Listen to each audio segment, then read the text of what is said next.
It's terrible. We had 48 viewers, and now we'll never be back there. We had so many chat messages, and now we'll never get to all of them. But such is life. Spread the word that we are still, in fact, live. Make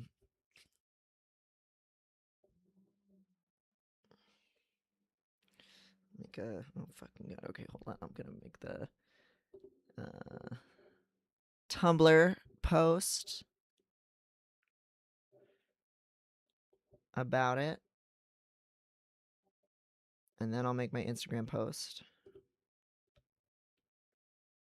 New stream link here. Boop boop.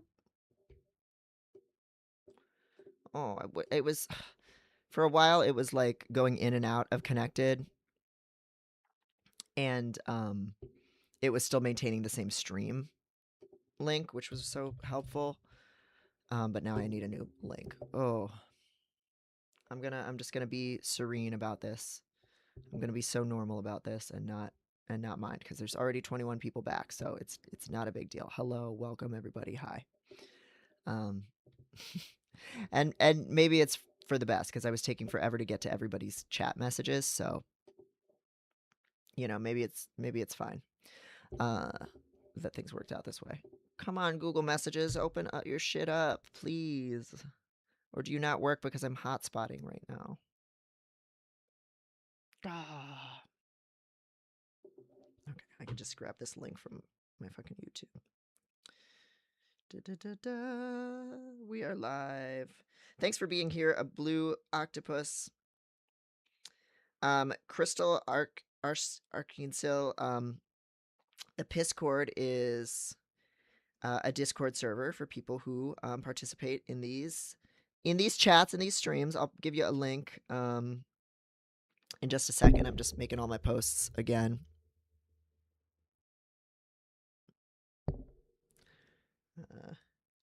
Stream link. Shit the bed for a sec there. Period. Here is the link for the ongoing conversation now! Exclamation point. Wait, no. I'll make it, here is the new link to join the live! Exclamation point.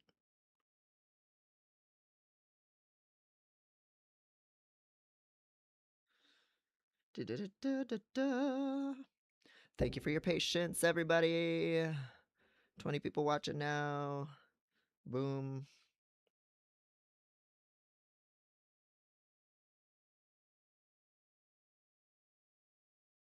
I look so greasy in this picture. Oh well.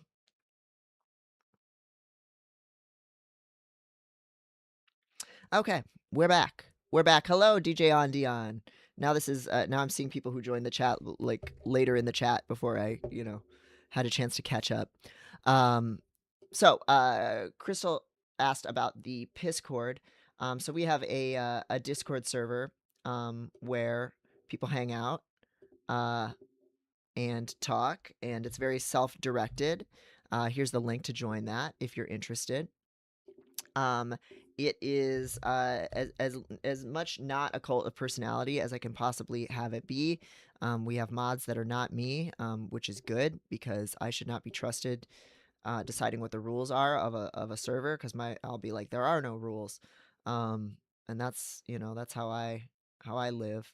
And so it's very horizontally directed for the most part, in terms of people making the space whatever they want to make it. There's crafting groups that people have started book clubs before. People get on voice chat and just hang out or watch each other's stream games. Lots of fun stuff like that. So I'm going to quickly kind of just scroll through some of the chat for the last video and see if I missed any messages that I want to make sure to respond to. Etc. says, I always appreciate how curious and supportive this stream and chat is. It really is.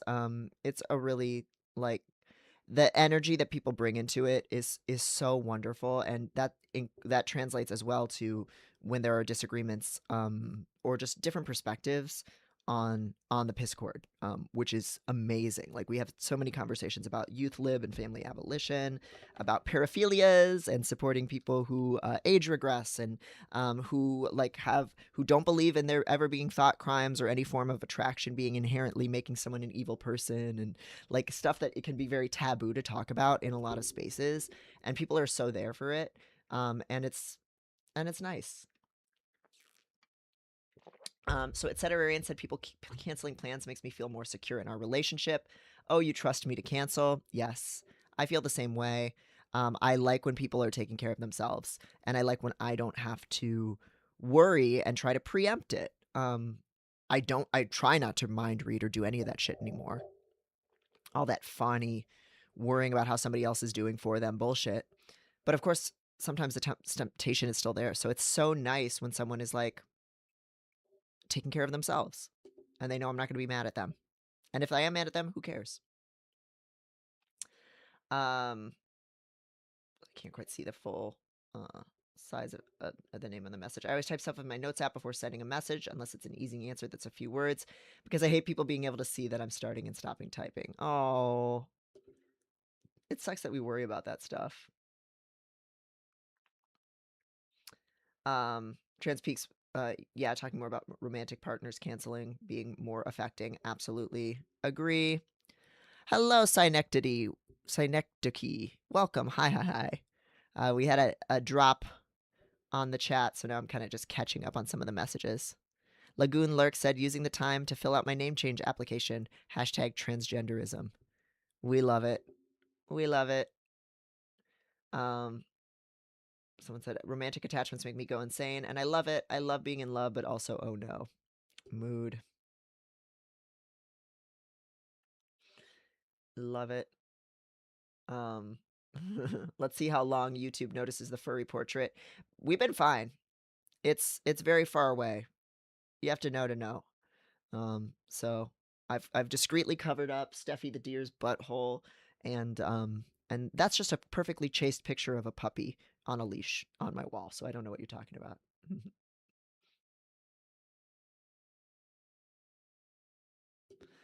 Scrolling through the chat a little bit.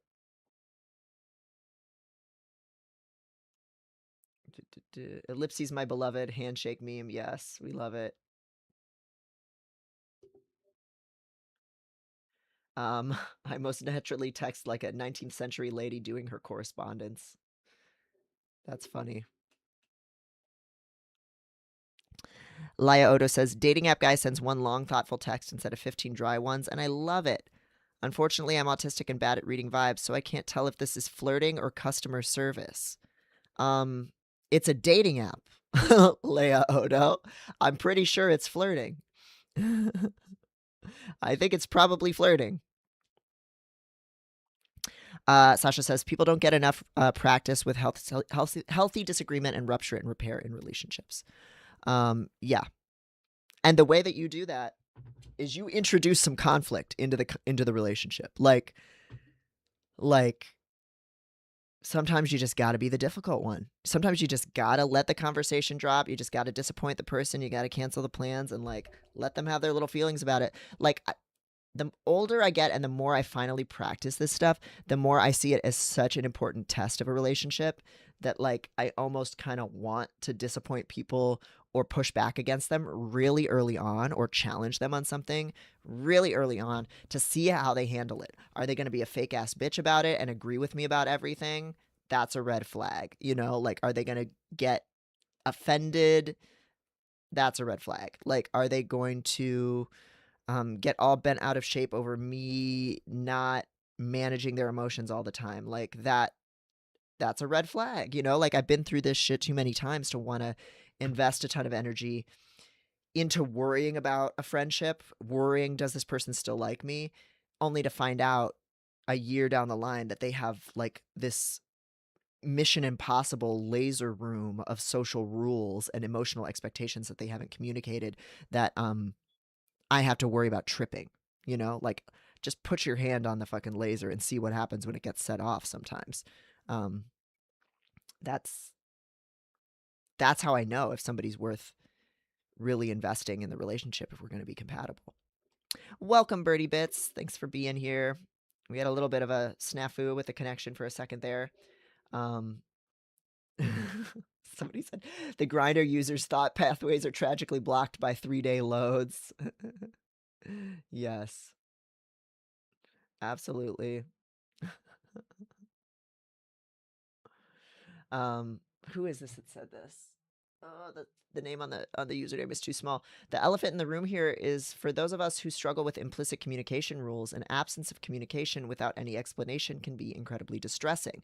But also, I see how a lot of communication can also be overwhelming if expectations haven't been articulated. I think I think there's also an element here of like the stakes. What are the stakes?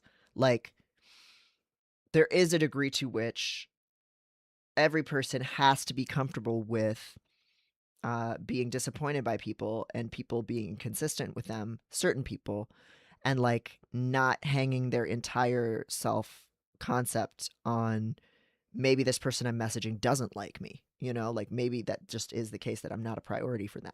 So, like, there's an element of distress tolerance, I think, that does have to be in there. But it's hard to tell that to someone who is extremely socially isolated. And I understand that that's unfair. You know, if you're already extremely socially isolated and traumatized, any sign of rejection is distressing. And also, you're going to be rejected sometimes. Like, you can't be friends with everyone. You shouldn't want to be friends with everyone. That would not be a good life for you. You know, you don't want to be friends with white supremacists and people who abuse their kids and people who treat you poorly and people who you have nothing in common with, right? And having completely different approaches to how you communicate is a pretty fundamental thing to, like, not have in common with someone. And so sometimes it is the case that just you get disappointed with how somebody doesn't match your energy and you learn in yourself to say, okay, this person is not the friend that I hoped that they would be, or they are not going to be this source of social and emotional belonging that I might really genuinely need and be starved for right now. And like, my world can't fall apart every time I realize someone is not a good friend prospect because of that. And it's not about some failure on me. And I'm not any less safe right now than I was an hour ago before this person left me on red. You know, like, that person is not actually your make or break social anchor who's going to change your life and whether or not you're going to like be isolated, even though your brain is telling you that they are, right? Like, it is so easy to be highly rejection sensitive when you've been fucking disposed of all your life. And that's what a lot of us are dealing with as neurodivergent people, is being disposed of socially all the time and needing belonging desperately. And so then every single interaction feels incredibly high stakes. But that is no way to live. Like, where those feelings come from is very understandable and something we can be very empathetic to and sympathetic to. And also, every conversation that you have with someone isn't actually this make or break, am I going to survive in the world, like, determinant thing. And when you bring that degree of expectation to it, it means that you're going to be less authentic in the relationship. Like, you're going to do stuff that's bad for the relationship. And any little small normal human thing that happens, whether it's a disagreement or someone being busy, is going to just absolutely crush you, when the way that we build lasting supportive relationships is by showing each other grace, forgiving one another, learning how another person works and working with that, figuring out what role somebody has and what place someone has in your life, and that being specific to the person rather than you trying to slot them into a particular need. Um, and so both of those things are true. And it's really hard. Like, you can't really make the tail wag the dog here if somebody has no sources of social support or safety for them to kind of learn some of those tools. But God, it just gets easier and easier the more that you have the conflicts with people and say the thing. It's so good. And eventually, so many things that you used to find yourself obsessing about, you just don't anymore, and it's so freeing. And that makes it easier to actually love people and show up for people. Gavin Bell says, from the accidental ghoster perspective, I've never intended to ghost someone, and I feel awful realizing my slow response times might be interpreted that way. Got to figure out how to communicate that. I don't think that's all on you, though, Gavin. It's okay to have a slow response time. You're not obligated to do those things. And like I was just saying, people do have an element of regulating that stuff themselves too. Um, even though, yeah, communicating always helps. Sasha says there's a lot of conflict that arises from disparities in stakes and investment, distress tolerance, and lack of meta communication when things get thorny. It's exactly. That is that's I think that's exactly it. That like if you are someone who has a lot of friends and you're overwhelmed with all the messages you're getting, you are gonna approach messaging very differently from someone who is really socially isolated and is seeing every relationship as a make or break thing, and that's just gonna happen. Um, you're in different places socially. Um, Etc. says, am I hanging too much of my self image on this interaction or relationship? And what am I missing that I need this to go well so badly? Yeah, which often it does mean like you have social needs. Like there's nothing bad or weak about having social needs. Sometimes you can take them somewhere else. And say, okay, I'm actually going to be the first person. Like, I'm not this person, this new friend is really disappointing me, or like I'm feeling all these weird, insecure ways, all this stuff's coming up. I'm going to just proactively message someone else who I know is not going to be annoyed, or who I feel more secure with, or who I've been meaning to get back to. Like, I have some social need that's not being met here. What are some other ways that I can meet it, or self soothe, or some combination? Um, or like look at what am I telling myself about myself? Like, is this setting off some trigger of I'm annoying, I'm socially inept? That isn't true. It's just a difference between you and the other person. Sasha says it takes time and actually finding good friends and practicing rupture and repair, different communication styles and expectations to not get in crisis mode when rejection sensitive dysphoria happens. It's a trauma response and it takes time to heal from that. Like I'm only just breaking out of those old patterns that made me extremely. I just missed the chat. Just jumped forward. That made me extremely high strung and yes, difficult for some people. And but also being difficult, like dealing with that is also on the other person. We are all in charge of our own boundaries. So if you're freaking out in the chat, that person has to figure out how they want to deal with it. You know what I mean? Like you're communicating where you're at. That's not evil. That's not abusive. That's not controlling. That's just you having a crash out. And they can decide to mute you if that's what they need to do. Like you haven't done some great evil by crashing out in the DMs on a friend. You know? So that's also still okay. You know, you're showing up as you are and they will make decisions accordingly about what they're available for. And you'll learn from that. And on and on.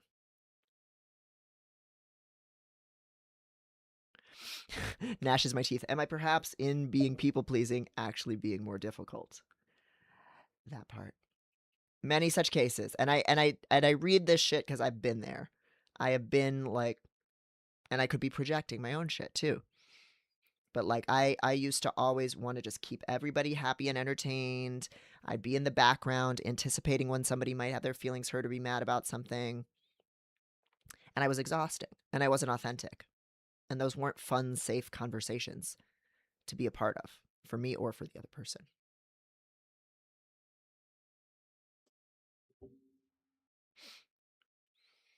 Annika says, I'm realizing no matter how much trust is built, I shouldn't trust people until we have gone through rupture and repair. Yeah, I think you almost have to like hit that button early. Like, I really like, I in like dating and stuff, I love to like just disagree with someone or challenge someone really early on when I see a natural opportunity of like my opinion is just different from theirs or they have some assumption that I'm wondering why they have that assumption. Boom, I'm touching that nerve to see what they do.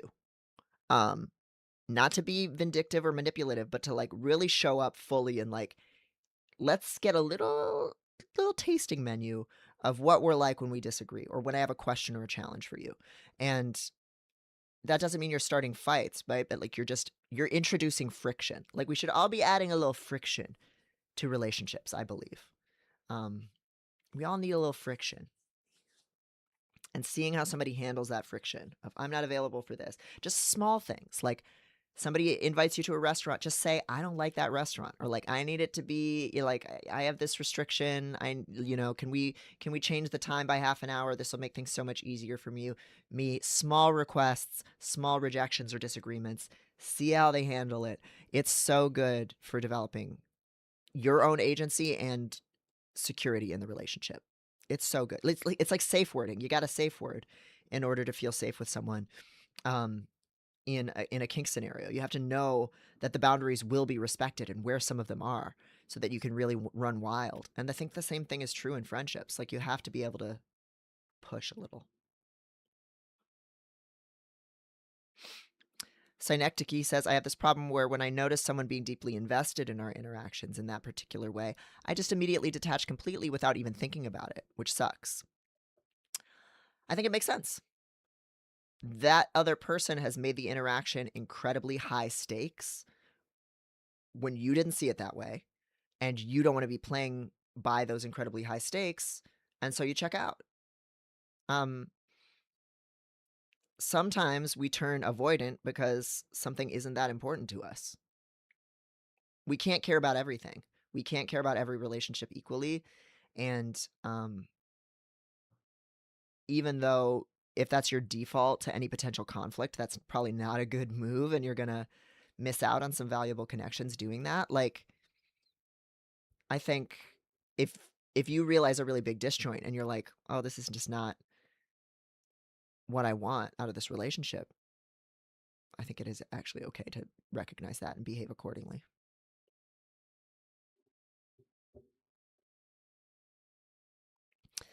Etcetera says, having experienced major loss recently, some things bother me now more or less than they used to. Absolutely. Closet Demon says, I need to work on this. Years without any meaningful relationships makes every day feel more desperate, but I can't settle for what's not good for me, and I can't act like I'm doomed. Right. You are not doomed. You have the power to make decisions and put yourself into the world socially, even if it's just messaging people, joining a new online community, attending a meetup, either online or in person. I understand these things are way harder when you have limited spoons and you're disabled and things like that.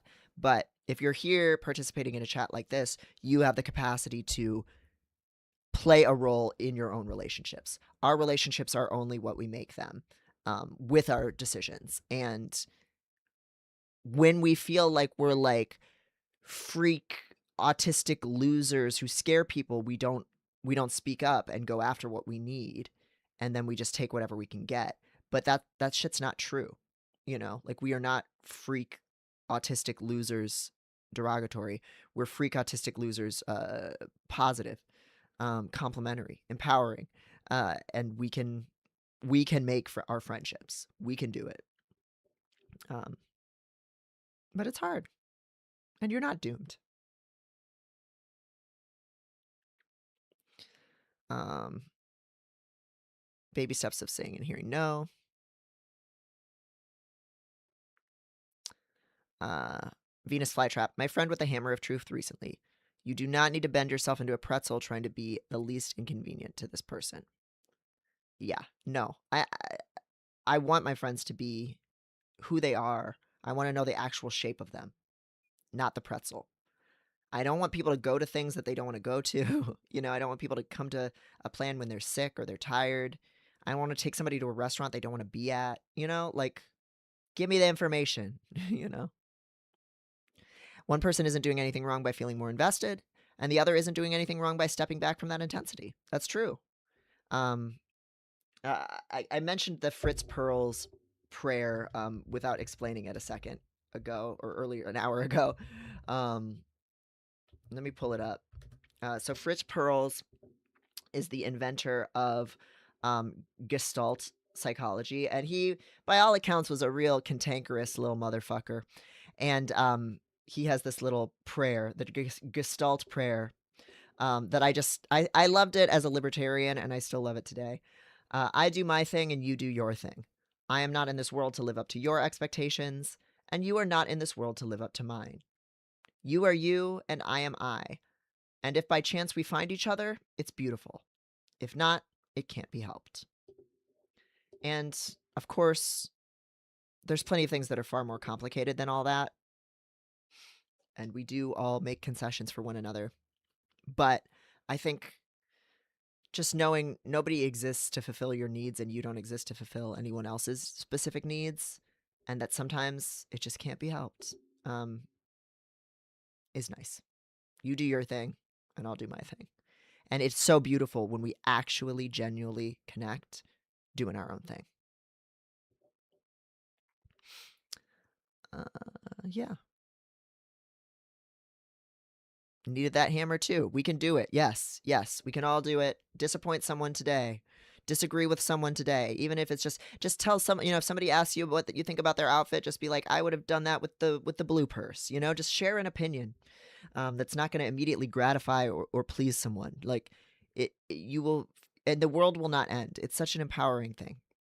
I beg, do it. Grandcraft168 says, hello, hi, welcome. We're back to our same viewer count as before, so I'm feeling much less neurotic about my shitty internet and my dropped frames. So now, a good 2 hours since starting time, practically. Let's dive into the actual piece. I'm so glad that this is a conversation and a topic that's getting so much response from people, that we all have big reactions and big thoughts about how we message and communicate with people. And also, this piece is like 6,000 words long, so I better get into it. So I'm going to share my screen. Please continue sharing your thoughts in the chat, and I will continue to see it and respond to it as we go through. You can follow along with this piece on my Substack, drdevinprice.substack.com. It's called A Theory of Messaging Styles and Ghosting. Online communication tools serve many purposes, and so does silence. This piece is completely free to read on my Substack, as all my shit always is, forever. And it came up, it was published in December, so it's been up for a little while, and I haven't done a live reading of it until now, because I had other pieces go live, and so here we are. Air Gender says, does anyone else have trouble reconciling knowing other people don't exist to meet your needs and seeking people out when you have unmet needs? Yeah, God, it's one of those things where it's like, you just can't treat people in an objectifying way about it. Like, there is no person there that's going to just slot into the hole. And when we treat people like, I feel panicky, I feel unlovable, I need this person to make me feel lovable, that is never going to work. They're not God. Like, I think there's an element of humility about ourselves and the smallness of ourselves and other people, and how unimportant and small everything is, that, at least for me, helps give me some comfort, that this person who's not replying to me is not fucking God. They're not an angel in heaven. They can't see inside my brain. They can't see inside my soul. They don't decide whether I'm doomed forever. They're just a person with their own fucked up life. They can't handle all of this for me. They can't hold all of this for me. If we meet each other in the same headspace at the same time and we can keep each other company on this fuck of an earth, that's great. But they're just a dipshit, and so am I. We're just dipshit, silly little animals hanging out together, and none of it's literally that deep. That kind of stuff helps give me perspective, just remembering how small we all are. Sometimes I'll treat my cat like she's supposed to be my savior, and she's just the dumbest animal alive. And when we're just running around chasing each other, it's one of the most life-giving things in the world. But she's not a savior. You know what I mean? And I think that's all we can really do with anyone, is just do we want to play the same games together in this life? Do we enjoy talking about the same things, watching the same movies? Do we live nearby? Do they have time? Can we enjoy time together? And either we can't or we can, and sometimes it varies based on where we're at in life.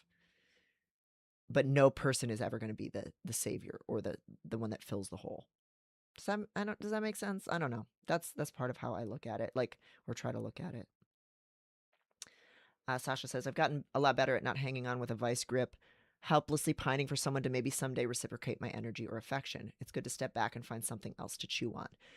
Yeah, because that story that we tell ourselves like that, it's so dramatic, right? Like, that's not, maybe someday someone's going to meet all of my energy. Like, you couldn't meet your own energy all the time, even, like nobody is that exalted or that terrible, like if these feelings are so big and so dramatic and like, yeah, you do deserve to feel like you're not too much and like to have somebody celebrate all that stuff. And also, like, a lot of times people are giving a lot of love to us and we don't see it or we can't get all of it because of our own shit. And like, they're just human. Um, Venus Flytrap said, my practice of not people pleasing was asking someone directly to be more precise in their communication after a miscommunication we had. Great example. Grandcraft says, how does this apply to parental relationships? Parents exist to meet our needs, right? No, no, no, they do not. I think in our world, in our society, there's an understanding that if you have a child, that child is your property. And because you have complete control over them, you also have complete responsibility over them. But that's not how most human beings have handled the challenge of meeting the needs of children. And I don't think it's an accurate or healthy way. The way that we've been taught to culturally view parents, I don't think it's realistic. A lot of people cannot be that perfect parent. It takes so many people to feed and clothe and educate and bathe and provide social support and talk to and be around a kid and teach them skills and impart life lessons to them. No human can be all of that. And a lot of people take part in a child coming into this world and they are not equipped or not interested in doing that. Like, I don't think that just because somebody gets pregnant that they are therefore obligated to meet all of another person's needs for the rest of that person's life. I don't think that line of thinking goes to a feminist place, right? Like, I think that we as a society should provide for children and should provide supports for people who are playing a role in raising children. But I think people provide what they are able to provide, and no person can be everything, and every person has their own needs. And when you think about how many parents there are with trauma, mental illness, disability, they literally can't meet all of a person's needs. And it's inhuman that we expect that out of women, especially, but out of people in general. Like, none of us exist to fulfill another person's needs. None of us exist for any reason. We weren't created. There's no God that made us. We weren't designed for any purpose. We don't exist to do any specific thing. We just exist, and it means nothing except what we make of it. We are obligated to do nothing. But we choose to take care of one another because it benefits us and because it's meaningful to us. Most humans want to take care of one another and be around other people. And we can trust in that, I believe, rather than feeling that people are obligated to be the perfect parent or parent in a nuclear family. I think in the kind of world that I want to see, if a person wanted to give birth or get someone pregnant, if they wanted to participate in reproduction and that's all they wanted to do, that would be fine. Um, I think that's fine, like, I don't think anybody's body exists for somebody else's body. And I think sometimes people are great with little kids, but they're not great with teenagers, or they have trauma that makes them really shitty at certain aspects of parenting, but really fun and loving in other ways. And if we were more set up in an interdependent way that could accept that nobody exists for anyone else, then we'd be able to appreciate that love that people do have to give on their terms instead of holding them to some impossible standard. So no, I don't think parents exist to meet our needs. I think they're just people. I think they're just people who happen to have a kid and we put too much on them and we don't give enough to kids. And that's the problem. But I think there's nothing special about being a parent that comes with any obligation. And I think The only reason that we think that it does is because of a history of patriarchal violence taking advantage of women's reproductive labor and saying that they should be forced to provide reproductive labor for all of society for no money and without any choice. And if they don't, then they're a horrible parent. And if a parent doesn't provide that support, a kid gets no other forms of support because as a society we don't value women and we don't value children. So that's my family abolitionist take on it, and my very like radical kind of anarchist social libertarian. Nobody belongs to anyone. We all have to just do our thing, and that if people do their thing, if we look like we want to look after each other, that a lot of things would actually work out better than we think without all the forcing. Um, yeah, great question. Really unlocked a rant of mine. Etc. says, with how to meet needs, I try to remind myself that I can offer them something and see if they say yes, offer or ask. Yeah, that goes back to a conversation we've had before about building community and this question of where's the community that's going to meet my needs? Usually the answer to that question is, well, what do you want to give to the community? How are you going to build a community? Like our relationships are what we build. It's not this transactional thing where you're getting something from someone. Like it's very fucked up and like capitalistic and individualistic that we even think of it that way. It's like I have this need, this person needs to go into it. That's not actually what's happening. What's actually happening is I am making choices about how I relate to people. How do I want to do that? That's all that's really happening. So talking about needs as this like separate thing that we like extract from people, like we all do it, we're all like culturally trained to do it, but that's actually not what's happening. We are relating to one another in different ways. Good luck with your audition, Sasha. Have good rehearsal time. Welcome, Bree Bree. Hi, good to see you. Sasha says, I like to imagine people going about their day and redirect my energy into something else. Devin, it's so funny hearing you talk in general so reassuringly and accurately about some person when we are all probably imagining someone incredibly specific. I've been through a lot of shit. I have been a lot of people, and I've been in a lot of conflicts with people over the years and seen all kinds of relationship ruptures and repairs and communities blow up. So I finally learned to see certain things. And I also have my own axes to grind. So sometimes my stuff is relatable because I'm thinking about something really specific that I'm pissed about or that hurt me 10 years ago. And so it's relatable because there's a specificity in there. But I'm glad it's connecting. Thank you. And thank you for all your great messages. This stuff I love talking about this stuff. Venus Flytrap says, I got this idea from Polysecure, but the idea of diversifying my sources of attachment. Don't try to get it all from one place. Do I need enrichment in my enclosure? Also a great question. Recognizing that for me, understanding that logically is one thing, but I go into attachment distress. And that's okay, you know?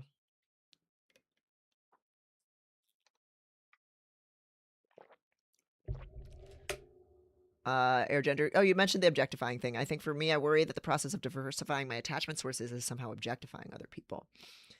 I think I have seen people do that in polyamory, where they're really like, this is my Wednesday partner, this is my Tuesday partner, this is my person I do this thing with, this is my person I do that thing with, and like, it's really objectifying. I think it's possible, but I think if that's not a tendency in how you treat people in general, it's probably going to be fine, as long as you're really still invested in the relationship. Kat has questions. Nihilism? I just got here. Optimistic nihilism. Welcome. It's Pib says, first time catching the stream. Welcome, it's Pib. Hope you enjoy the conversation. I'm glad to have new people here.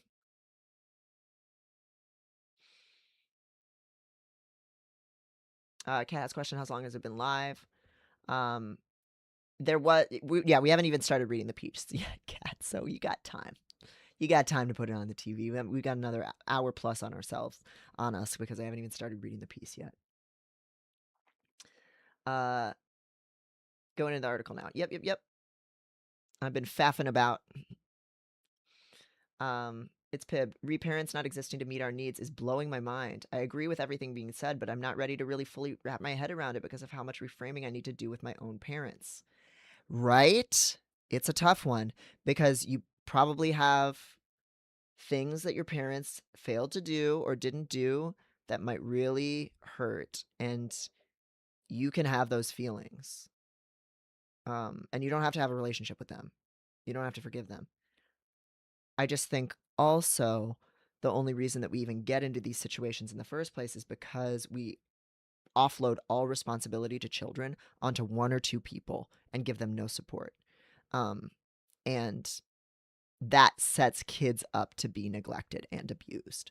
So we all fail kids collectively as a society by not showing up for them and by saying, whoever gave birth to you, that's it. They're supposed to be your everything. And we fail women and we fail people who have kids in general by telling them, you did this thing, you brought this kid into your life, you have to be everything to them. Fuck you. If not, you're a horrible person. And we're going to give you no tools to do that. The wounds that we feel come from stuff a lot bigger than our parents being a narcissist or whatever, neglectful, even, or an alcoholic, or sexually inappropriate. Like, even the stuff they do that's really bad stuff that you can be totally mad at and fucked over about and hate them for if you want. You can feel however you want about it. It's your relationships. You can do whatever you want with it, and that's totally fine.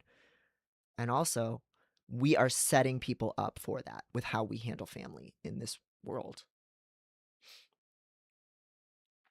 Yeah, there's lots of family abolition discord.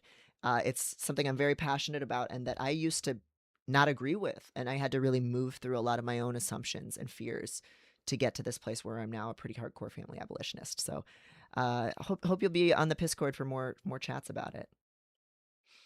Grandcraft says there were a lot of unmet needs in my childhood that either my parents could have given. Devin's perspective is opening up my eyes. And I hope that it's clear when I'm saying this stuff. I am not saying you need to forgive your parents. There's a lot of stuff that I can't forgive. I cut my dad off and disowned him and all this stuff, and I don't regret it. And also, he was a really like mentally unwell person who had no friends, a hidden disability he had no support for, no support. He was never going to be a good parent. No matter how much willpower he put into it, he would have never been a good parent, ever. And why was that all I had? Was my mom and this person. My mom who did her best and was great at a lot of things, but also still hurt me because there were things she was just not wired to be great at because she's a Republican. Like, my mom was a very loving, patient person. And also, she was never going to be my everything and meet all my needs either because her political ideology is completely diametrically opposed to mine and who I am as a person. And like, it's society that fucked up by saying, whoever you end up having to live with who owns you like property, they're going to be your everything. And the world doesn't have to be like that, So I take perspective from that.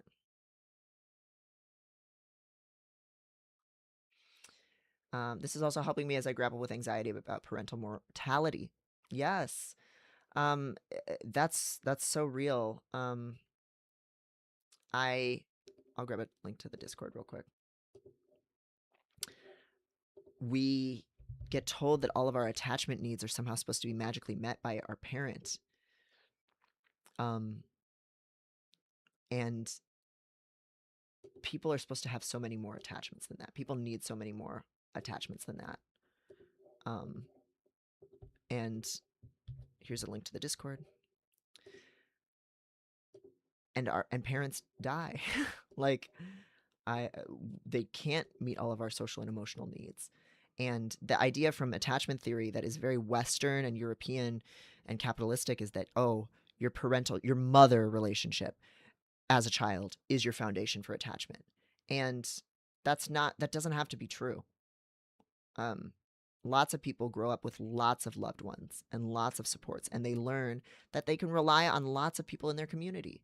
And that's a much more secure way of feeling and relating than thinking this person needs to be the perfect mother. and have no needs of her own and no complexities and flaws of her own. Like, it is fundamentally like this really like individualistic and misogynistic thing that we put on this idea of the perfect parent. And that does not negate any of the abuse or neglect you endured. It just means we're set up for failure. Synecdoche Key says, this has been said before many times, but I've come to realize that ultimately everyone was abused as a child because the family system is just innately abusive. Yes. Yeah. Um, exactly. I also really like, it's Pib asked for recommendations on reading. Abolish the Family by Sophie Lewis is really good. I also like No Future by Lee Edelman. I can't see my own type bar, so it's going to look weird. This book, No Future by Lee Edelman, Queer Theory and the Death Drive, it's all about kids and how we think about kids as we use kids as this symbol of society reproducing itself. And so we have a lot of conservative feelings that we bring to kids. And things around kids. We think kids shouldn't ever know about racism. They shouldn't know about sex. They shouldn't know about queerness. That's somehow corrupting them, and that's because of this. We treat kids as a symbol of the future, and we don't let them be people. They're just society reproducing itself. So there's a lot going on there. Oh, and Sasha, you're reading Hamlet. That's amazing. Amazing. That's an interesting read. I would love to see a reimagining of Hamlet that like engages with this stuff in some way. And yes, the expectations we put on found family are just reproducing this stuff.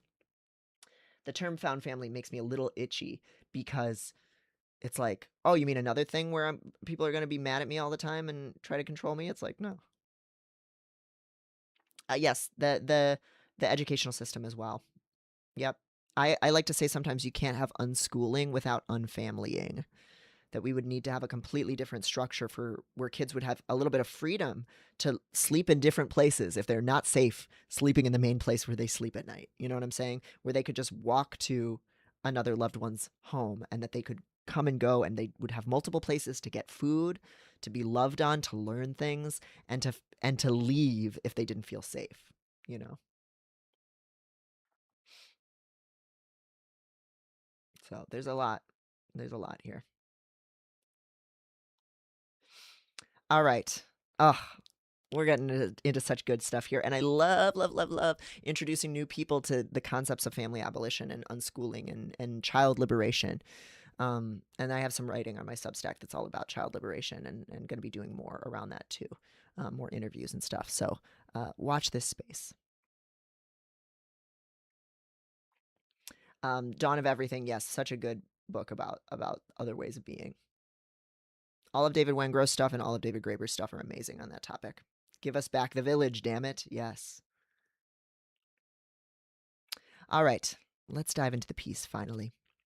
A theory of messaging styles and ghosting. Online communication tools serve many purposes, and so does silence. My cover image here is this photo of a Halloween decoration, but it's a little ghost made out of like ping pong foam balls covered in a kind of diaphanous sheet. It's a little humanoid ghost with a little pearl beaded leash walking a little cat ghost that's also made out of like a styrofoam ball head and like a sheet over it with little ears and a face. Just because of ghosting. Oh, Kat has questions. I want to dive into this real quick. I find this conversation so uncomfortable. I come from an indigenous collectivist culture and abolishing family feels weird to me. But I'm trying to understand how the variables of culture intersect on this subject. So let's clear this up right away because the name gives people the wrong impression. Family abolition is not about, it's about the family as a legal construct of ownership of property and people and children. We are not saying when we say abolish the family that you shouldn't love your ancestors, your kin, that kinship ties don't have to matter to you or should not matter to you. What we are saying is that there is a legal system created by the colonizers that says a man owns a woman and he owns all of the children that she gives birth to, and all of the property that he owns passes on to, and land that he owns passes on to his children.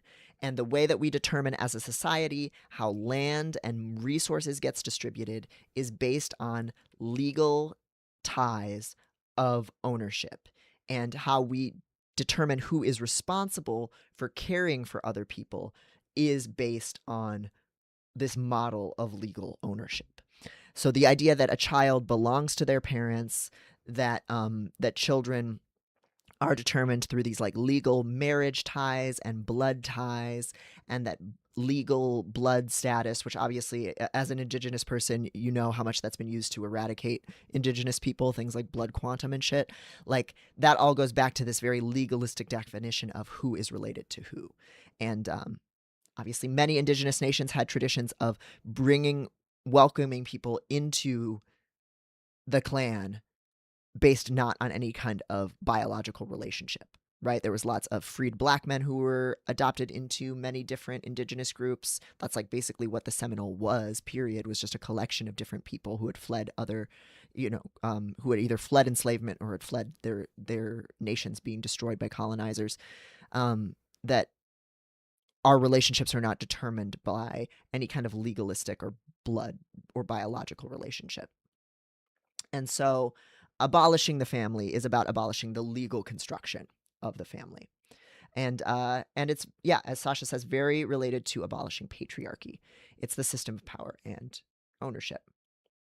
And so that's what it's butting up against. And so that movement, itself is like, it's kind of like anarchism, where like anarchism is so fucking cool, but the name anarchism comes from these like white European people pushing up against European norms and saying this stuff's bad. And a lot of what anarchists want is very similar to how a lot of different Indigenous groups live, but and they overlap a ton. But it's still kind of using a European lens. So even when we're saying family abolition, it is kind of Eurocentric, because we're saying not that family that we have been taught is normal. And that's not necessarily the family you've been taught is normal, or that your culture has. So yeah. Yeah, Kat, my family is also Choctaw, and is mixed, is multiracial, including some black people in the family. And the Choctaw Chickasaw freedmen are just really like under represented in the conversation, and in terms of like legal and tribal rights, that there have been black people in Indigenous groups for as long as there's been black people on Turtle Island, which is a very long time. Yeah.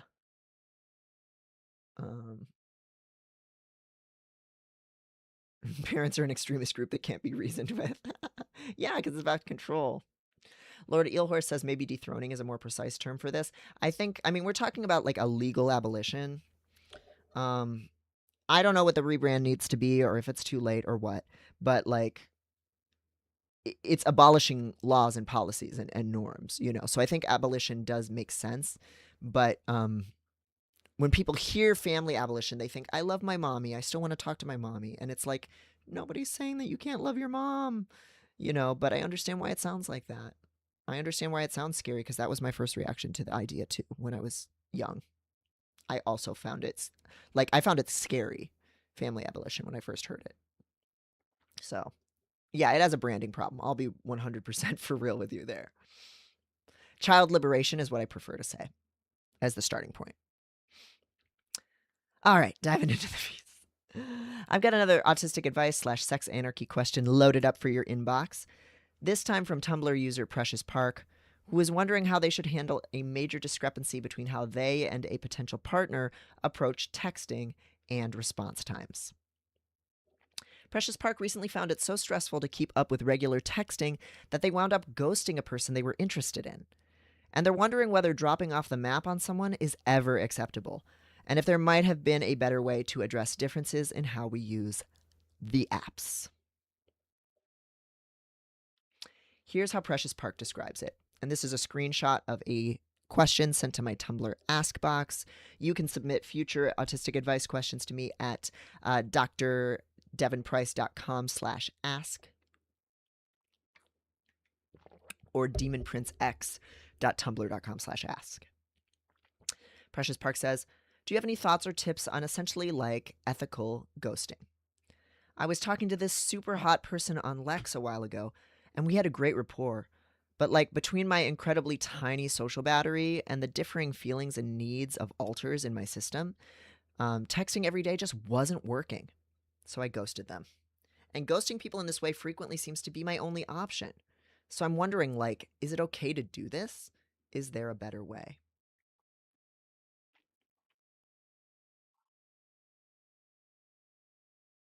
I will get to your general questions about the ethics of ghosting in a bit, Precious Park.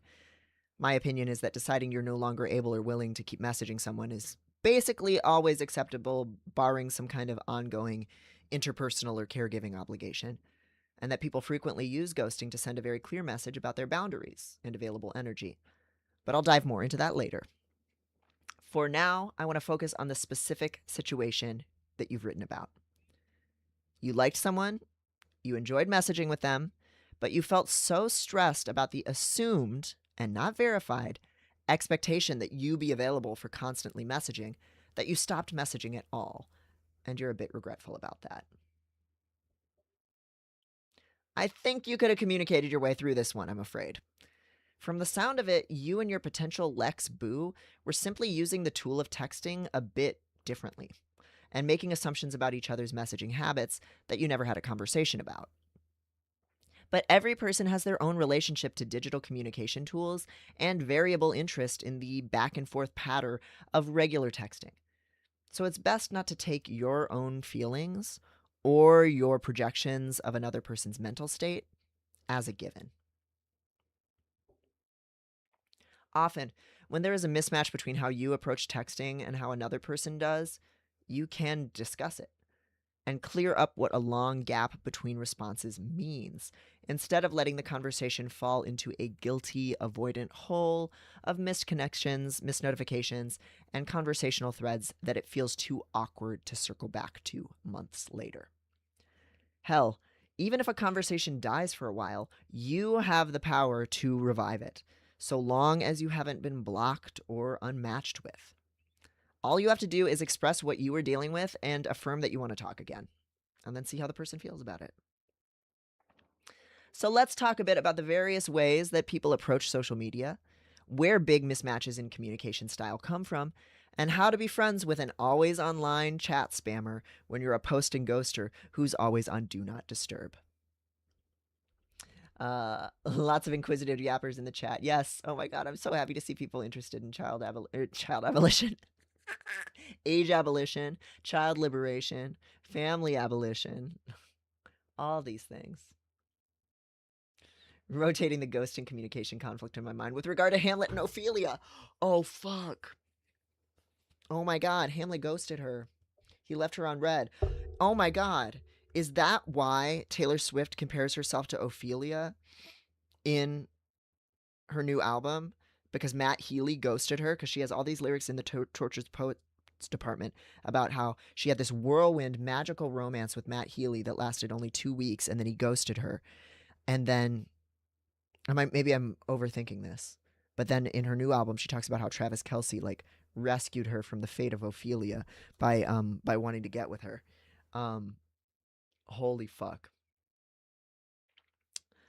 You're driving me crazy here. Please, Sasha, give us your thoughts on ghosting and Hamlet. Oh, wow.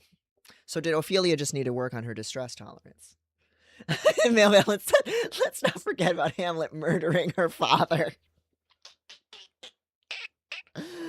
You bring up a good point.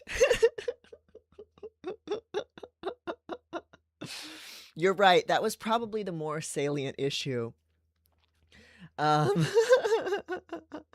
That's probably the more salient issue in Ophelia, killing herself, that her boyfriend killed her, was really mean to her, and then he killed her father.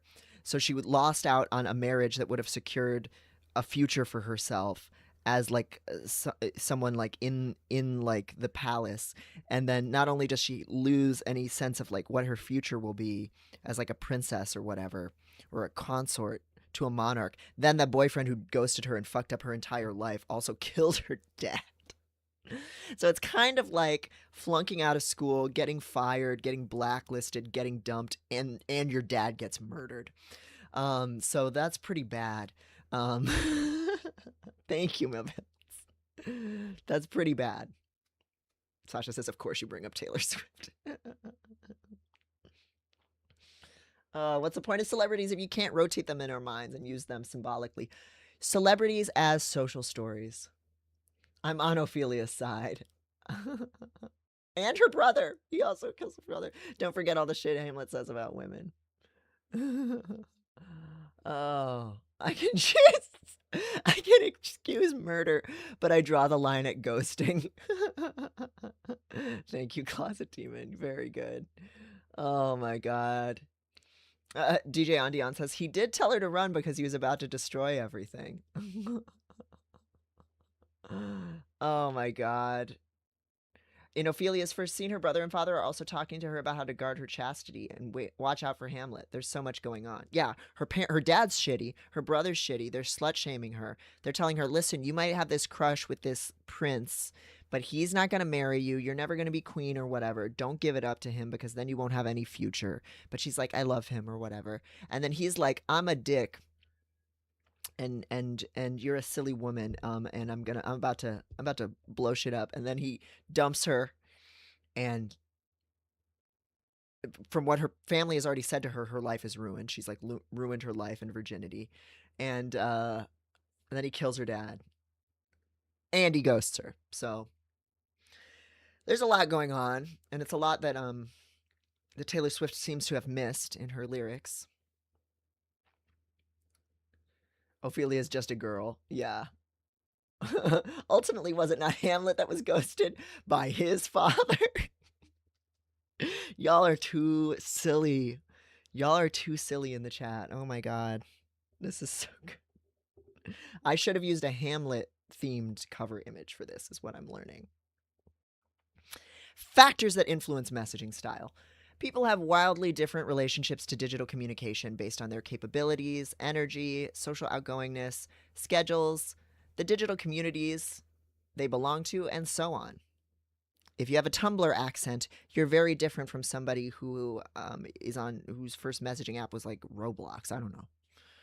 As a result, you and a conversation partner will frequently differ on things like which messaging apps you use, how many apps you're comfortable keeping track of, how often you check each app, what times of day you're online, which apps you treat as a high priority, whether you have notifications turned on, whether you approach messaging like a real-time conversation or like the exchanging of letters, whether you prefer text-based messages or voice memos, what your verbal and lexic ability levels are, whether you enjoy being spammed with memes and random thoughts and do not feel a pressure to respond, whether you like to painstakingly reply in detail to every single thing that you get. Some of y'all have conveyed that you're that. Whether the act of texting is annoying or restorative to you. And this is one that for me, when I got burnt out, flipped like a coin. I used to get energy from texting and spamming and looking at memes and goofing off with people. And then it became an annoying, stressful work thing. And that changed dramatically. And that changed how I message people in my relationships.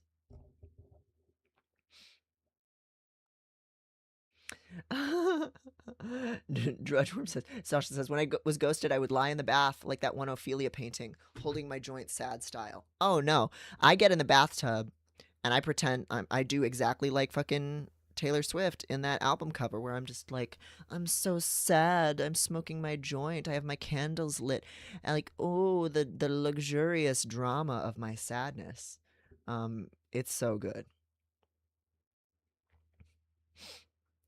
Kat says, I've been told I am a machine gun texter or pen pal. Machine gun. That's really good.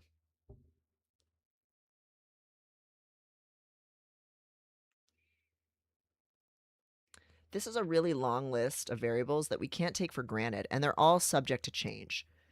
I said this in the piece. A few years ago, I was happy to cycle between a half dozen messaging apps, but after I burnt out and all the major social media sites got enshittified, I stopped checking most of them. I had to tell my family members to stop relying on Facebook Messenger and just text me. I've also had to explain to my friends that texting is the fastest way to get a response and that I treat almost every other app as a toy rather than an essential tool. Synecdoche says, "Oh, are you? Oh, Synecdoche, are you Precious Park? Oh, thank you so much for making this whole thing possible. I've realized since sending you the original ask that texting does just kind of piss me off. Oh, you're gonna have to give us an update, and that's so valid. Texting can be annoying. It's okay to not like texting. Whatever your messaging patterns are, you can do the same. Do you enjoy messaging? Do long walls of text overwhelm or tantalize you? Are you willing to download a new app to stay in touch with someone? Or does the prospect feel like taking on a brand new email job? There is no predetermined value to any of this. Just talk about it. Oh my God, you are Precious Park. Ah, Synecdoche. Thank you. Oh my God, it's so fun when we get to have a follow up. Please put all of your, because obviously I use your ask as an excuse to rant about a bunch of other stuff that is not necessarily going to apply to you. And like that's the art of writing advice columns in general. But like I love an update. So let us know. Are you talking to the Lex Boo? What have you learned about how you are in relationships and your relationship to texting? What does your use of messaging with people look like now that you've been thinking about this stuff for a little bit? Ah, I'm so excited. I'm glad you're here. Understanding people's messaging styles. Most people's messaging habits do tend to cluster into observable patterns. Some of these patterns are shaped by the variables I've already listed. Others come from the online spaces that we spend the most time in or that were a formative influence on us. I text like someone who grew up using AIM chat rooms, spurts of random activity when I'm online, with long pauses whenever I step away. So I like a conversational pattern, but not all the time. Conversely, my dear friend Bridget is a Zoomer, and they text me in a way that strikes me as very polite.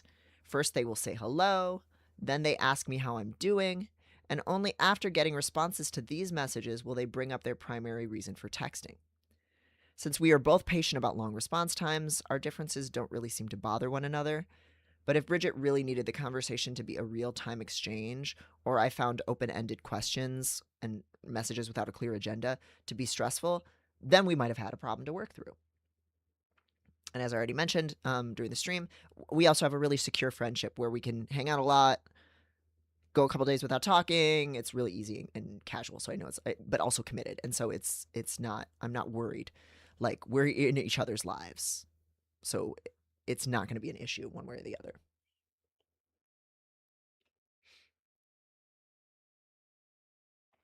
Understanding a person's messaging style can help you manage expectations and communicate around differences. Here are some common messaging styles that I have observed.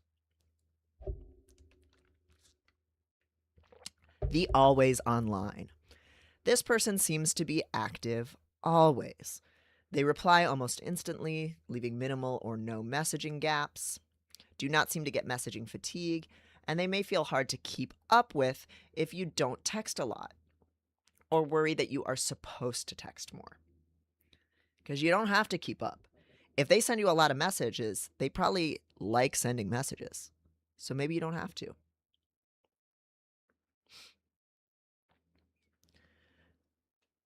Synecdoche says, I am not talking to the Lex Boo. I think maybe one of my alters deleted Lex from my phone, which is possibly for the best. Okay, well, fair. Just because somebody's hot doesn't mean you necessarily want to message them. It's okay to not like texting. The multi-app drifter. This person hops easily from app to app, juggling multiple conversations and activities simultaneously. They can be very skillful with each app's unique tools and features and etiquette, and can feel overwhelming to interact with if you're a single app user. So they might be texting you and sending you reels and on Discord all at once, and in a Telegram group chat. Thanks to Tumblr user Sharadrius Nivosis for naming this one. Sharadrius Nivosis. Yeah, that's a long one. That's a mouthful. The app monogamist. This person is highly selective in their messaging app and protective of their time. They may have disabilities or life obligations that make juggling messages difficult.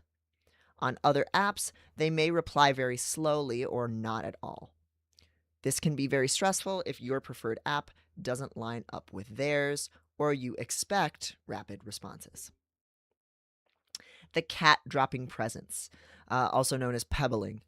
This person uses memes as their love language, filling up your inbox with videos, images, and links, but not necessarily expecting a reply. Their constant forwarding of TikToks is a way to say, I was thinking of you, which can be misinterpreted if you are the type to carefully reply to every little thing.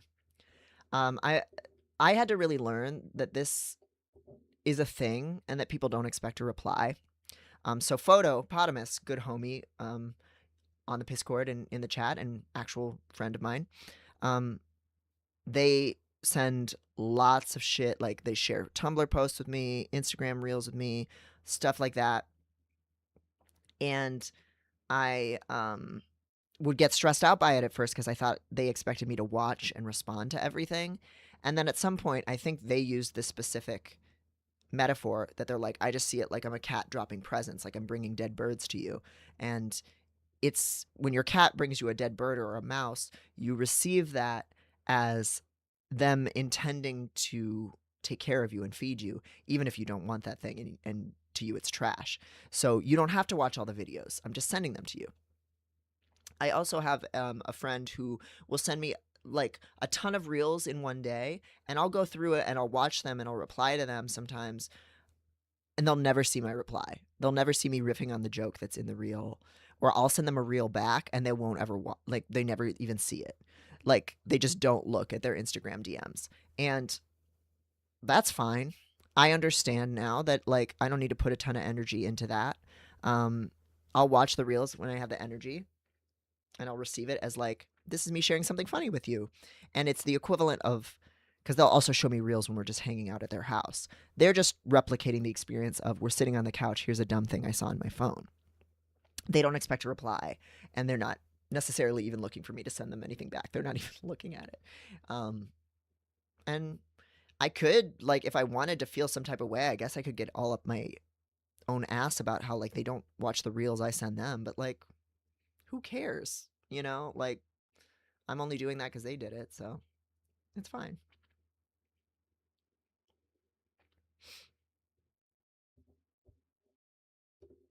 The aloof missive sender.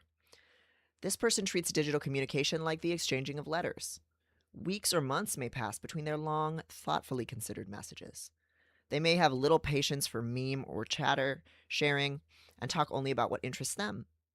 If you enjoy exchanging short, fast messages, they may frustrate you. I am often, with a lot of friends who don't live in the area, an aloof missive sender. The really, really active listener. Some of you are going to recognize yourselves here. This person makes it a point to thoroughly respond to every single line in your messages. They may use the reply function liberally or write long paragraphs addressing every single bullet point of what you've shared. If you are a casual chatter or you get overwhelmed by long messages, you may find their degree of heavy processing difficult. The post and ghoster. This person is more focused on sharing what they have to say than on conversing. They may drop into a chat they haven't checked in weeks to share a long rant, then never view the replies. Hard to keep track of. They get along with the cat dropping presents and the always online's chaos. But if you are a really, really active listener, you will probably find their lack of reciprocity offensive. The midnight chatter. This person is highly active and reciprocal, but only some of the time. They may message when they need comfort, or when they're tired, or on substances, or feeling a little silly. You may enjoy the rare, intense back and forth with them when it happens, but you'll have to accept them falling asleep and silent suddenly. Yes, I'm calling you out, etc. Arian, with the really, really active listener. Sorry about it. Been there.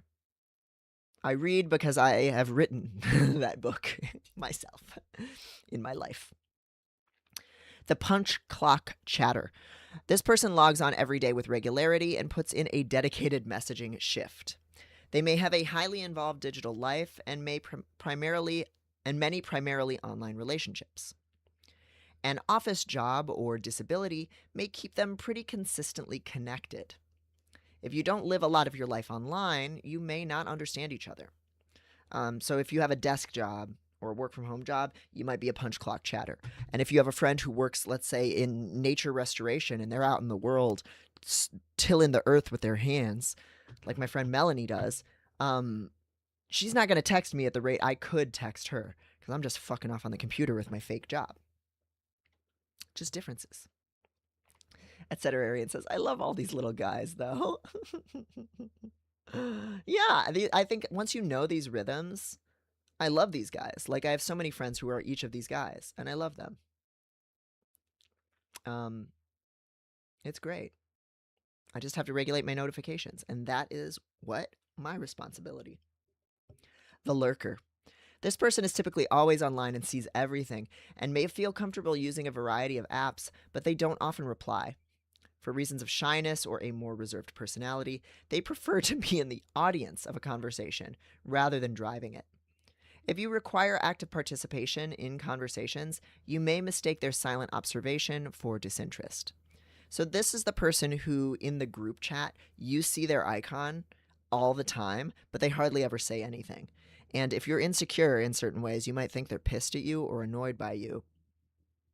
But they're just the lurker. I have a friend, Ty, who is the lurker supreme. Like, he does not message proactively very often, but I know he sees shit on my Tumblr because of some of the stuff that he notices. For example, the just went number 5 meme. Let me see if I can find it. Hold on, I can't see my own typing bar. Just went number 5 meme. Please. Yes. This fucking thing. Oh my god. Oh, hold on. Let me see if I can just open this image in new tab. Oh, this is so small. But for those who can't see, it is a completely blasted out porta potty. Like, it looks like there was a bomb that went off in it. And it's melted. And there's like melted green plastic on the pavement. And it says, I just went number 5. Posted by Twitter user Nate in the Wild. And I posted this, or I reshared it on Tumblr one day. And my friend Ty texted me saying, I live right next to the just went number 5 porta potty. It's right by my house. It's in Chicago. And I can't remember the last time Ty texted me about something like I owe him, like, we should like hang out and catch a movie or something, like, and it's just through mutual not initiating, and like, but he sees stuff. He is not chatting, but he sees it all, including just went number 5. And I'm so glad that he did. I'm so glad that Ty is the lurker, because now sometimes I will just reblog some dumb shit on Tumblr, and I can put in the tags like, you see this, Ty? And I know he's fucking seeing it because he's the lurker. He's online, but he doesn't talk like that. But I'm so, like, I'm still screaming. Like, I feel like, it's like I know somebody who knows somebody famous. Like he saw the just went number 5 toilet. How lucky. Oh, love it to death. Do they have the lore on while this happened? No. Someone went number 5. I also love like counting what each of the numbers would be. Obviously, 1 is piss. Let me go back to this tab. 1 is piss, 2 is shit. 3 is what? Cum? 4 is crying or sneezing? I don't know. What's 3 must be coming. 4 is vomit. And number 5 is whatever this is. Like, what is what number? I love thinking about that. Oh, it's so good. I just went number 5. It's one of my favorite things I've seen in like literal years. It's so good. The lurker. The person who hates written communication. This person replies minimally to messages and strongly prefers real-time conversation or voice threads. They may have a disability like dyslexia or lack confidence in their writing abilities and may use reaction images or emojis instead. They could also be a person who's on the move, like I have friends who have jobs where you have to drive. A lot of them prefer to use voice threads. If you prefer heavy processing via text, you may find it difficult to communicate with them. Notice here that I'm describing every messaging style in terms of your observations and reactions to them as an outside observer. I've done this because it's impossible to actually know what is motivating another person unless they tell you. And for our purposes, what you notice and feel about another person's messaging style and what you choose to do with that information is what you have access to and control over. So, in some ways, we are not taking the other person's side. We're doing the opposite of cognitive behavioral therapy here, where, like, I'm not trying to tell you to question your every reaction and thought, because what matters is articulating what you need and how to communicate that in this context. But of course, in the real world, these patterns are not actual set in stone personality types. They are just trends in how a person interacts with you. And you get to choose whether you want to continue participating in that kind of relationship or not. If a friend or potential partner's messaging style is challenging for you, it's probably time to communicate about it. That's if the relationship is one you find worthwhile and you're willing to put the work into processing about it, that is. And that is also a communication demand. Talking about the relationship is a communication demand. And if you're already having trouble keeping up with texts, maybe you don't want to do that. In which case, ghosting is a perfectly reasonable allocation of your energy and a very honest one. Like, if you don't give a fuck about someone, don't text them. And it's okay to not give a fuck about someone. Like, you can't love everyone. You're not Jesus, you know? No one's Jesus. So, you know, and a lot of us are trying to not be Christians anyway, you know what I mean? So, or are not, and we're never. The next image is a photo from Unsplash by Ku Akura. It's just kind of a messaging bubble back and forth in kind of light, kind of periwinkle and fuchsia colors with the actual text messages removed. So just kind of an abstract image of texts being exchanged. Synecdoche says, I've mostly realized I suck at talking to people I met one-on-one. I really prefer meeting people in groups and then choosing people I'm interested in out of the group to talk to more privately. That's cool. So then, yeah, it seems like Lex is probably not the mode of dating for you. That it would be probably more like optimal to do some kind of shared activity or club or thing like that, or meet through friends and parties and stuff like that, and develop relationships that way.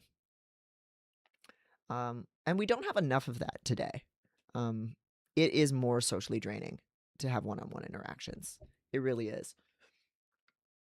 Because you can feel like you have to be on and attentive the whole fucking time and have a response to everything, which means there's a lot more just filling the air and fawning and stuff, or just fakeness or just awkward moments. Whereas like a friend hang where you can just be on the floor doing your thing and speak up when you want to speak up is really nice. And we need more of that. We really do. We need community. One-on-one hangouts are not a replacement for community.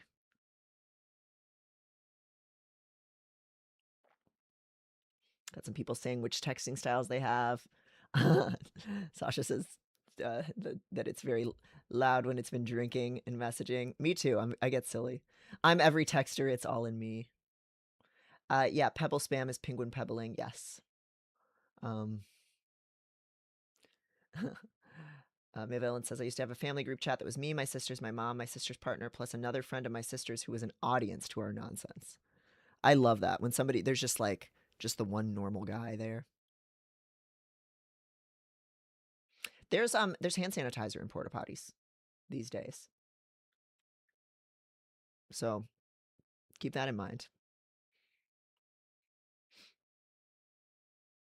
Sometimes I will just use a random porta potty on the street in Chicago because I need to go number 5.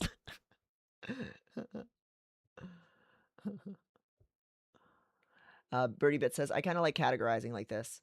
I know enough to know I may never be actually rid of people pleasing or anticipating. I got good at it for a reason. I, masking and stuff, these are skills. And I like that have become such a strong observer of human behavior. And you can use it for kind of fun things like this that aren't bad for anybody. 3 is liquid. 3 is liquid 2. So 3 is liquid shit, 4 is vomit, and 5 is when it's so uncontrollable you just explode. Birdie Bit says, mapping it out, these styles helps me to think about how to use it effectively and intentionally and figure out when I need to maybe use a different skill. Yeah, because you can also choose to message in these modes. Like, I have some people who send tons of messages and I can't keep up. And so I choose to treat them in a punch clock chatter way, for example. Like, you can drift in and out of these modes of being depending on how you want to relate to someone. Like, I really like this idea of social interactions as play. What game is this person playing? And what game do you want to play? And how can you play together? That's all a conversation is we're playing, like we're playing at talking about something. What do you want to talk about? If you like food, let's talk about food. If you like video games, let's talk about video games. If you like debate, let's fight. We're just playing. We're just playing toys, and the toys is words. I might be Jesus, says it's Pib. Well, welcome. Thank you. Thank you for whatever you did or did not do.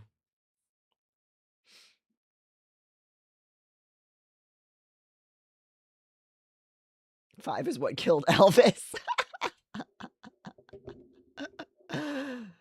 Oh, that's good. Someone should edit that tweet so that it says that. Very good. Character classes in a video game. Yeah, absolutely. Toys as words. Communicating about a mismatch in messaging styles. People sometimes ghost because they and a conversation partner differ too dramatically on how they use the apps. And that's fair enough if a large difference is a deal breaker. Ghosting is a tool, and a lack of a reply is a message of a kind, albeit one that is quite open to interpretation.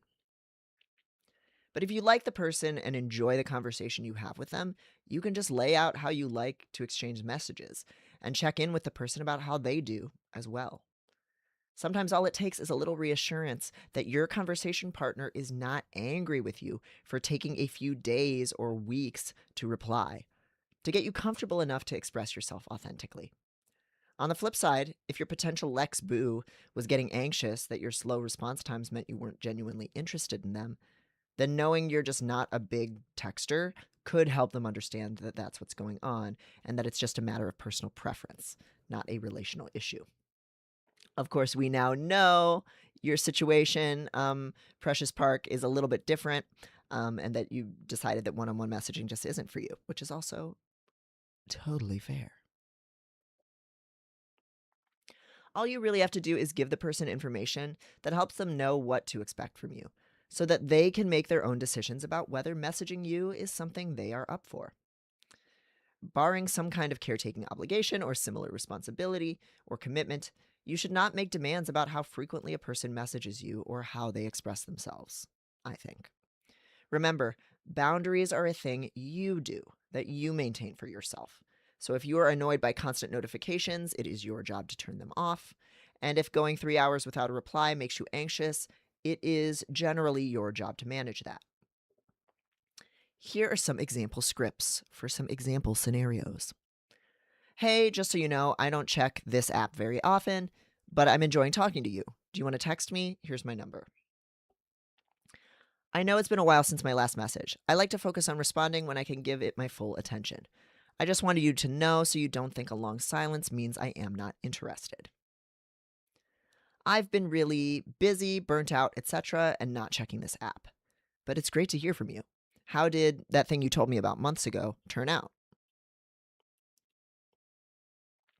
I am a big double texter and love sending lots of memes, but don't feel any pressure to reciprocate. It just means I was thinking about you. Hearing this got rid of a lot of my guilt as a really, really active listener with friends who are cat dropping presents. Hearing that actually they just love messaging me and they are just getting something pleasurable out of messaging me, regardless of whether I reply, tripped me the fuck out. It was like, whoa. Some people just love to love. Unreal. How beautiful. Some people just love to love you and you don't have to give anything back. All you have to do is receive the love. It's crazy. And it reduced my anxiety so much. Sasha says Polonius would use Bitmojis between essay texts. Yes. Yes, he's such a boomer. I find it easier to express difficult feelings over text compared to a face-to-face conversation. I hope that you can accommodate this. How do you like discussing tough topics? I can't promise I'll respond to messages quickly. Keeping a limit on how often I'm online is important for my well-being.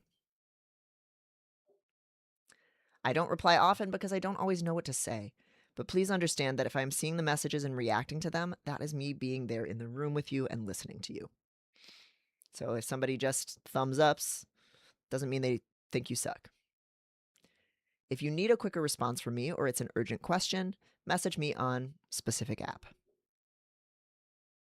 I love chatting throughout the day, and in my ideal world, my partner would feel the same way. I don't always have much to say, but I like playing online Scrabble or Pokemon Go or hanging out in a voice call together. I love hearing your thoughts on things. Please message me as much as you like. This is something actually similar to a conversation that me and Annika at Trans Peaks had, where she told me that she likes just hearing what's going on in her friends' lives, like, and that's a really helpful thing even when times are tough. Like my instinct when somebody is having a hard time, especially specifically, is to think, oh, I need to erase all my needs. I need to just focus on what's going to make them feel better and listening to them and validating them and echoing what they're saying back to them and active listening and all that shit. Like, I can't tell them about my stupid crush or like my stupid fight that I'm having with someone or like whatever stupid shit I'm doing, like this outfit I just bought. Like, it's so small, it's so unimportant. Like, my life is so easy. Like, how dare I share this small stuff? But no, it turns out a lot of times that stuff is really grounding. Like, if you're not like if you care about somebody and they're your friend, you want to know what they're doing and you like picturing what they're doing and knowing, and it's comforting. And I know that's true for me. Like when I've been really depressed, knowing getting a little window into the rest of the world out there is really nice. Um like it's nice to see there's other things going on. Life is going on. People are walking their dogs and getting haircuts and whatever. And there is a life outside of this thing. Transpeak says, yeah, when I'm going through it and someone is just focused on validating me, it makes me feel like I'm too much and it's not reciprocal. Plus, it's just nice to know life exists outside of whatever crisis I'm managing. Yeah, exactly. And it makes so much sense. And I often feel the same way. Like, I want to talk about the stuff that's on my mind, but like, then I feel really embarrassed and guilty and and it's nice to have the person just treat me like a human being. So you'd think I would know, but I had to be told it how to be your friend better. So I think a lot of people probably feel that way. And Photo also has told me before that like they they like just picturing what their friends are doing throughout the day. That they were like talking about a mutual friend who they lived with briefly, and they're like, now that I don't live with them, I just wish I could see them going around the house doing their little things. and and they were like, I don't know what your day to day looks like. We've been friends for years, and I don't know what your daily like schedule is like or your habits, and I want to know that. And like it had never occurred to me that a friend would want to know that, and it was so sweet. So now I know I can just tell them fucking whatever, and that's fine. So, lessons. Please don't feel pressure to reply quickly on this specific app. We can pick up the conversation where we left it off whenever you want to. I'm so happy to be a part of your life, but I don't want messaging me to ever distract from your actual life. Take as long as you need between messages. I will cherish every one. This came from a far away sexual partner and somebody who I had like this really lovely hookup with. Really nice connection. Really liked the person, really warm, really pleasant. And they also are married and they live in a different place and they have all these other partners and all this stuff. And but they wanted to message me and they feel like affection for me. And they just said straight up like your life that you're living day to day is the most important thing. I don't want you to feel any pressure. But I love hearing from you. And it's as somebody who wants, there's no demand in it. It was like this warm, accepting, I love hearing from you and I just want you to have a beautiful life out there. And, if we see each other once a year, how beautiful. Um, and, I'd love to hear more, but like I have no demand on that, you know? And I just thought that was so lovely. Okay, there's good stuff in the chat here. I gotta catch up. I know somebody asked for a script.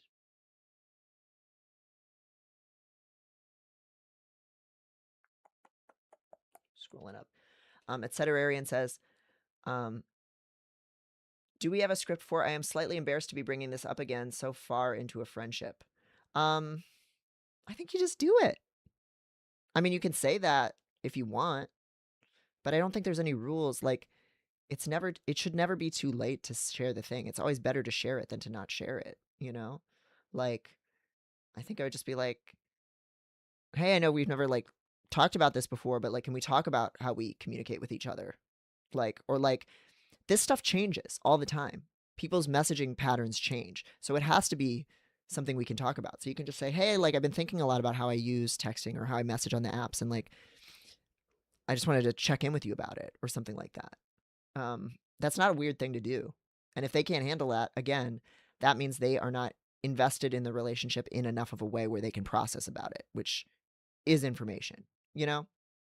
I think thinking about it in terms of like something like talking about it in terms of change or reflection makes sense, of just being like, hey, I've been really kind of rethinking my relationship to texting and social media. Like, I just wanted to like talk about this with you, or something like that. Just like something like that seems very normal to me.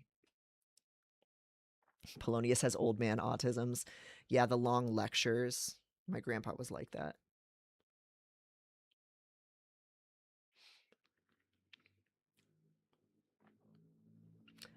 Birdie Bits says, I don't know about a script, but that seemed honest, and I totally respond well to that. It's really relieving to me when the other person brings up relationship problems and isn't super blamey.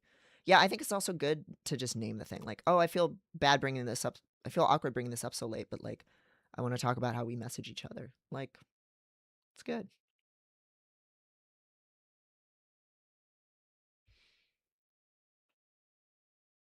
I love knowing mundane shit friends are doing, Annika says. Yeah.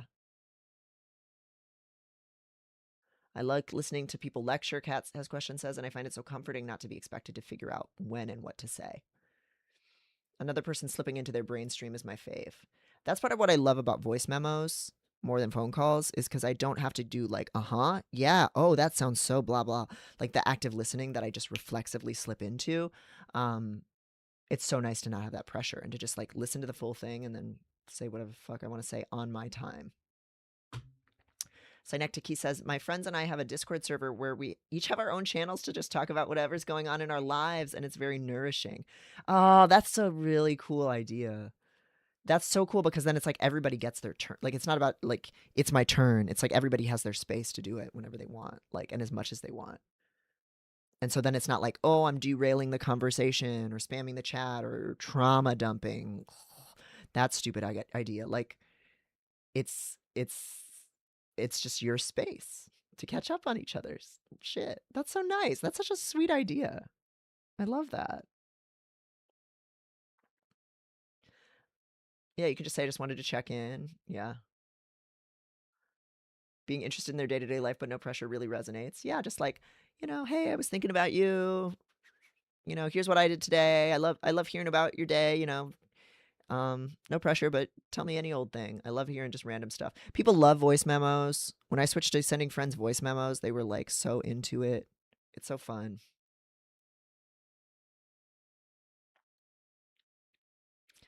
You can see even in this list of example scripts that some people's needs are totally incompatible.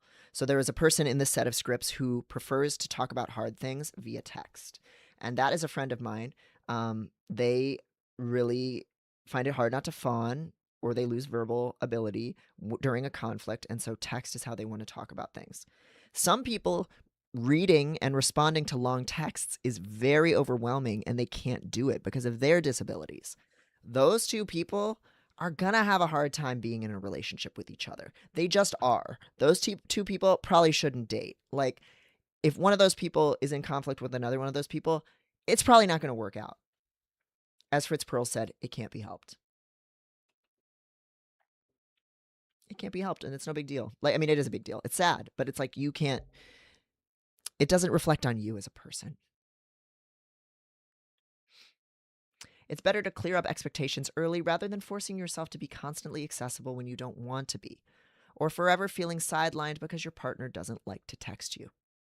And you can pick up on that.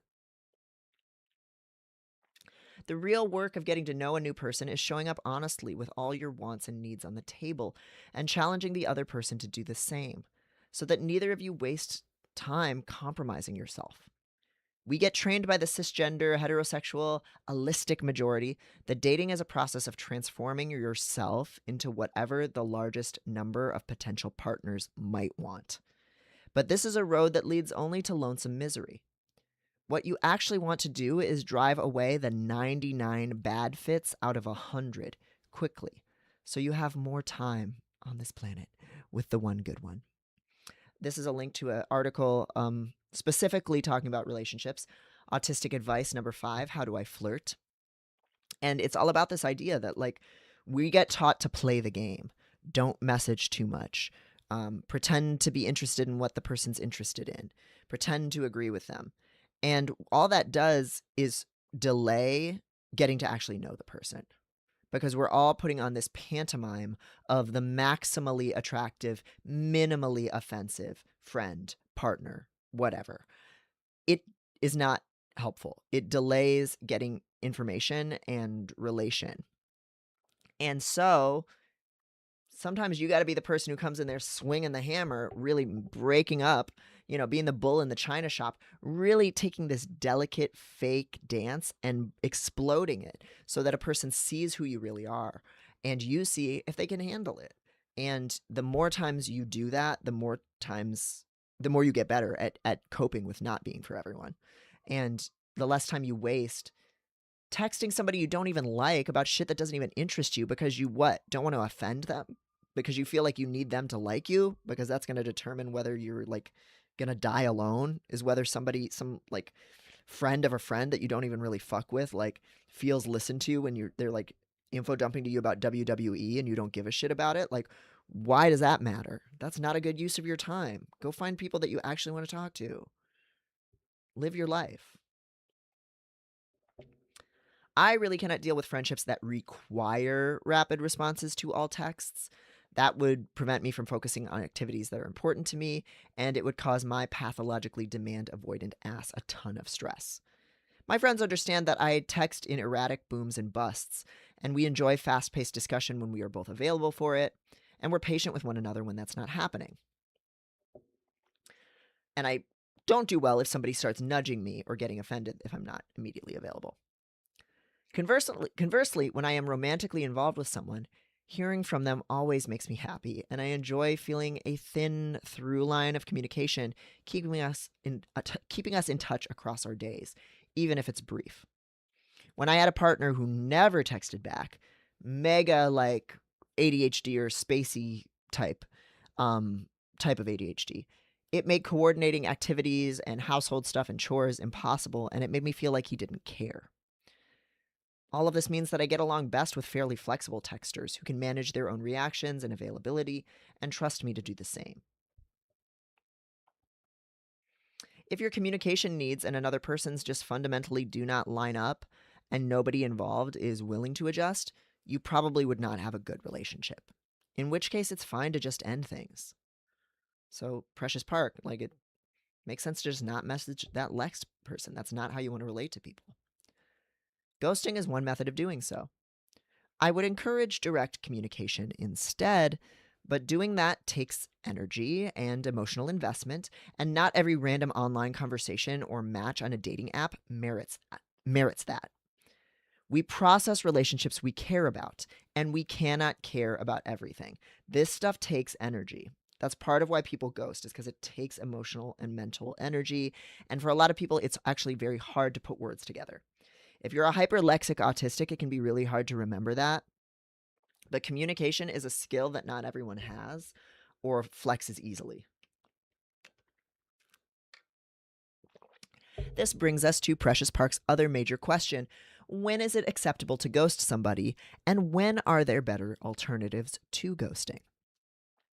Here is a clip from Mad Men. The medium is the message. I'll just play it real quick. I think it's short enough that we won't get copyright struck. We'll see.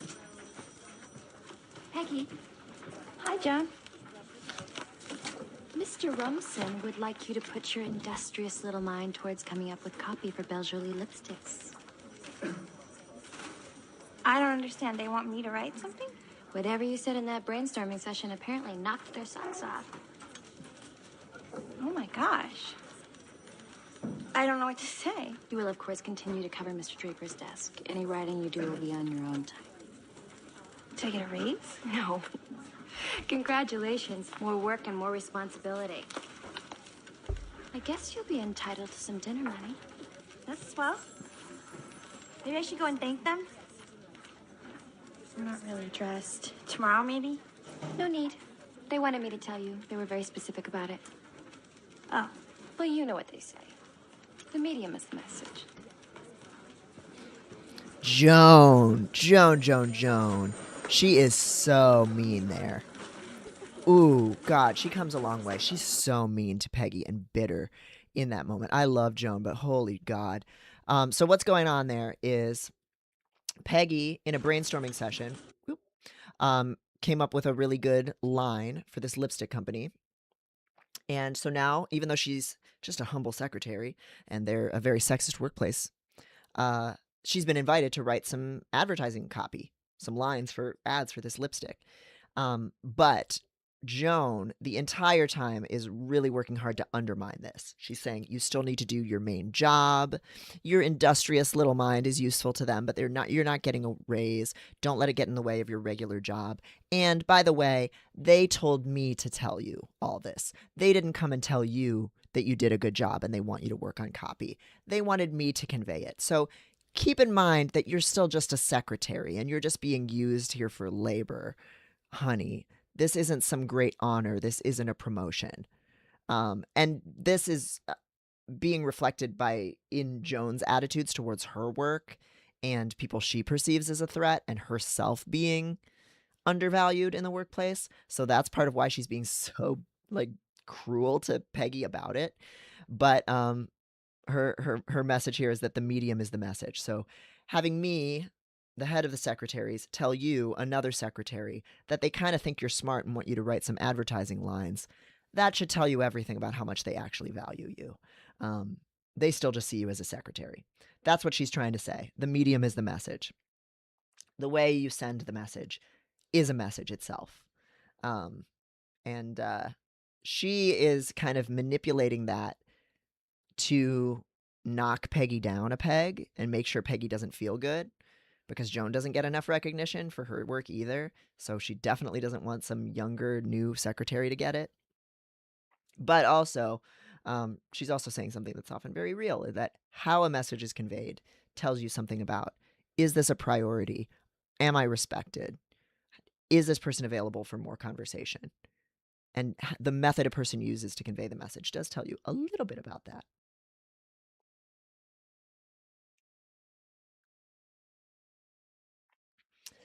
Let's see, let me check the chat, catch up on the chat. I feel like there was some stuff I wanted to respond to. Any tips for voice memos? Says Male Valence. I have to send them due to my friend's disability, but I feel like I am bad at it. Ramble. Actually ramble. Like, record voice memos while you are doing chores or taking a walk or something like that. I think that activates the right, like, you're riding in a car next to someone, you're both looking at the road, and so you can talk about anything because there's not the pressure of performance. That mindset, that is the mindset for sending voice memos. You're folding laundry, you're sweeping or dithering around the house, and you're just kind of saying, oh yeah, I did this thing, and oh gosh, whatever. Like, narrate what you're doing. Like, say what you're doing. Like, oh, I'm just in the garden, I was just thinking about this thing, I just talked to my mom and she said this. Like, really, like, rambly is kind of good for a voice thread, I find. It makes it feel more authentic. Like, it does not need to be a written message. Or else it would make them short too due to PEM. Yeah, post-exertional malaise. Well, then that might be an access difference too. Like if talking is really draining, um, then it might just be something that's challenging for you and isn't your favorite way to message, which is also totally fine. But I think just kind of say what you're doing. Maybe then send a picture of something that you're talking about, rant about something. Casual, I think, is really good for a voice memo. And maybe that's not helpful because you're like asking for tips of how to do the thing, and I'm like, just wing it, and you want to know a formula. But I think that's usually like, and also I know you do. I happen to know that you sing, right? So like how to use the voice as a tool. So use the voice. Like use silly voices, say things in a silly way. Just be like, hello, I was thinking about you, blah blah blah, da da da. Like use like talk to your pets while you're on the phone with the person recording the voice memo. Just like use your voice as a tool. Um, Something like that. I don't know. A lot of the people that I know that like using voice memos are actors and singers and people who, like they'll send a happy birthday voice memo, for instance. Blair, hello, welcome. Marshall McLuhan mentioned. Yeah. Good to see ya. Speaking of someone I owe a phone call to, I was thinking maybe we could do like a chat and art at the same time, or even like, I don't know, even just like a voice call and like work on art together or something. Might be nice. Love to do bits with voice. Yes. Love to do bits on voice memos. I love ranting in a voice memo. If they have to be short, maybe the medium is the message again. They don't have to have stamina for details, but they just want to hear from you. A lot of people really do like to hear your voice if they care about you. It just makes them feel good. So even if it's just like, hey, I was thinking about you. Sorry you're going through this thing. Or like, I'm at the grocery store doing this thing. Like, I just saw a cute dog. Like, people really like that. They really, really like it because they like you. Remember, first rule of friending is remember your friends like you. Easy to forget, but very important. Reasons people ghost. My belief is we should accept ghosting neutrally as a thing people do and expect that at some point it will be done to us. There's a lot of discourse online about ghosting being this horrible thing to do in dating and tantamount to abuse or neglect, and I think it's a little overdramatic sometimes. The reasons that people ghost are numerous, and the meaning of ghosting varies depending on the application being used, the norms and etiquette of the space, the nature of the relationship, and what cues you might have about what's going on in the ghoster's life. Sometimes ghosting is just a side effect of busyness or stress, as it was for you, Precious Park, or in this case, also finding out you just don't like texting. Other times, it is a tool that a person uses to protect themselves or manage their energy. The second rule of Friend Club is your friends like you. I feel like the first rule of Friend Club is your friends like you. Yes. The first rule of Friend Club is your friends like you. Don't forget. Your friends like you. I know it's so hard, and I forget it all the time. We ask ourselves, am I winning at Friend Club? Am I playing Friend Club correctly? Am I doing Friend Club? Am I meeting my friends' needs? No. Shut up. The first rule of Friend Club is your friends like you. That's it. How well ghosting works depends on the context and the nature of the situation. But here are some common situations in which ghosting comes up. 1. On some hookup apps like Grindr, ghosting simply means I am not available or interested right now. And it is considered perfectly normal to let a conversation drop and then pick it back up weeks or even months later. People who are new to Grindr get flabbergasted by this. But trust me, once you've been on the app for more than a couple days and your inbox is filled with advertisements, you up texts, dick pics, and guys narrating their jerk-off routine, you learn that you can't be expected to reply to everything. And in fact, it is actually more rude to chat all day long with people you are not genuinely interested in. That is the bigger faux pas on Grindr and on many dating apps. It wastes the other person's time and your time. this is such an annoying thing that people do on dating apps where they think they're being polite by messaging with everyone forever when they have no intention of spending time with the person. Check in with yourself. Be so for real with yourself. You can just drop off the map. Maddie, our illustrious show producer and co-host of Time Theft Today, she has a spreadsheet full of people she's matched with on OkCupid that she intends to reach back out to them years after the fact to see if they want to hang out. Like, it's people she's interested in, but she doesn't have the time right now. That's so cool. Like, that's how life works.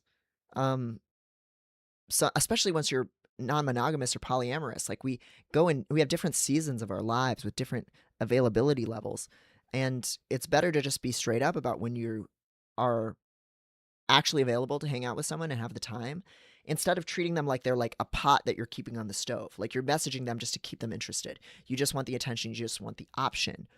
Are you going to use that option? If you're not going to go on a date with someone in the next like month, leave them alone. It's kind of rude. And sometimes we don't know what our availability is going to be, and something happens and we get surprised, and that's fine. But being fake polite is not kind. Superficially nice is not kind.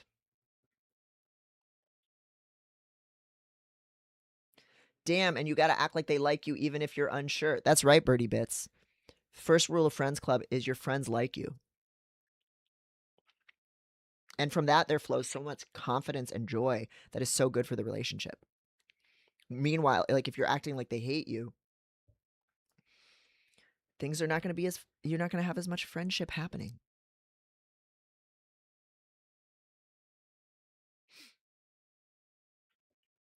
On some messaging apps, ghosting isn't really ghosting. It's just taking a break.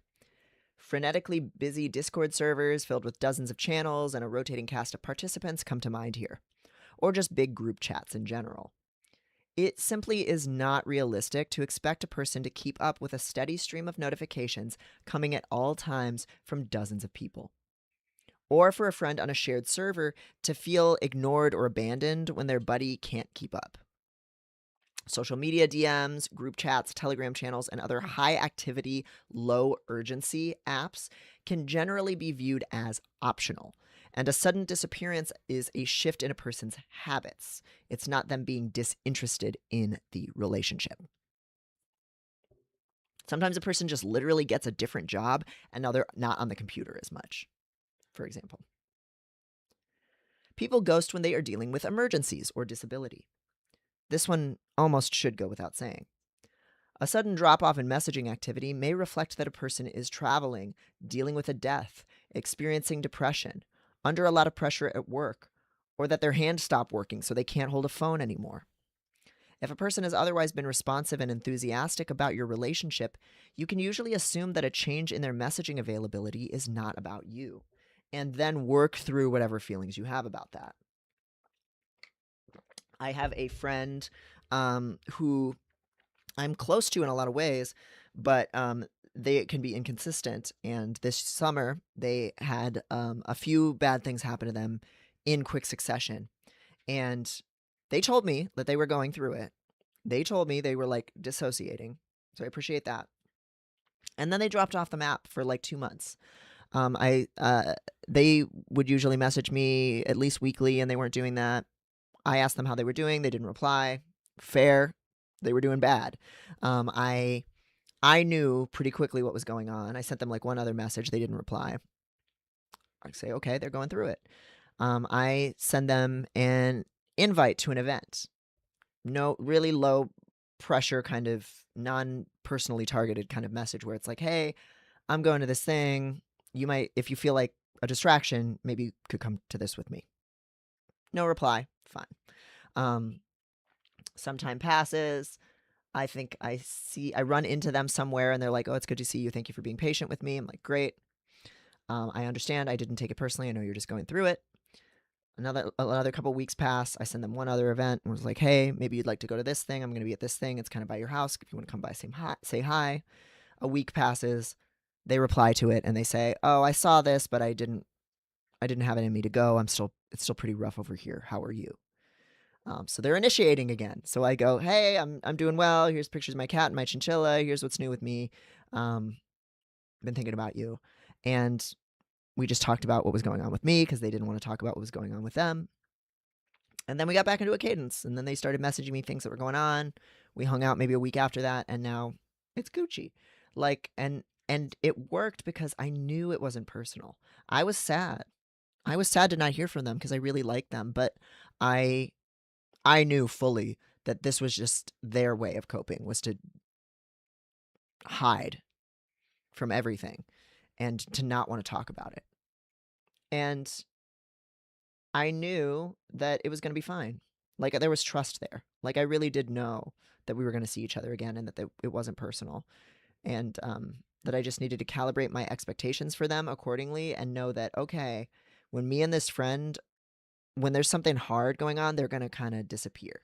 And that means there's limits to what kinds of things emotionally I would put on them or expect from them. But also, it's not personal, and I can just kind of love them on that level that they're available for it, and trust that we'll find each other again when there's rough parts. So, yeah, people disappear. Their hand breaks. They get depressed. Shit happens. Etc. says, yeah, telling people keep inviting me, even though I will probably be saying no to most things for a while, being invited is important to me. Yeah. I try to give like the low pressure invites. And again, I love people canceling, so I love people saying no. It's not an issue. ZBJNKRS says, hey, hi, gay. Sorry I'm late. Hello, gay. Hi, autism. Welcome. The third rule of Friend Club is stop worrying that your friends like you and acting as if they don't like you. See rules 1 and 2. Yes.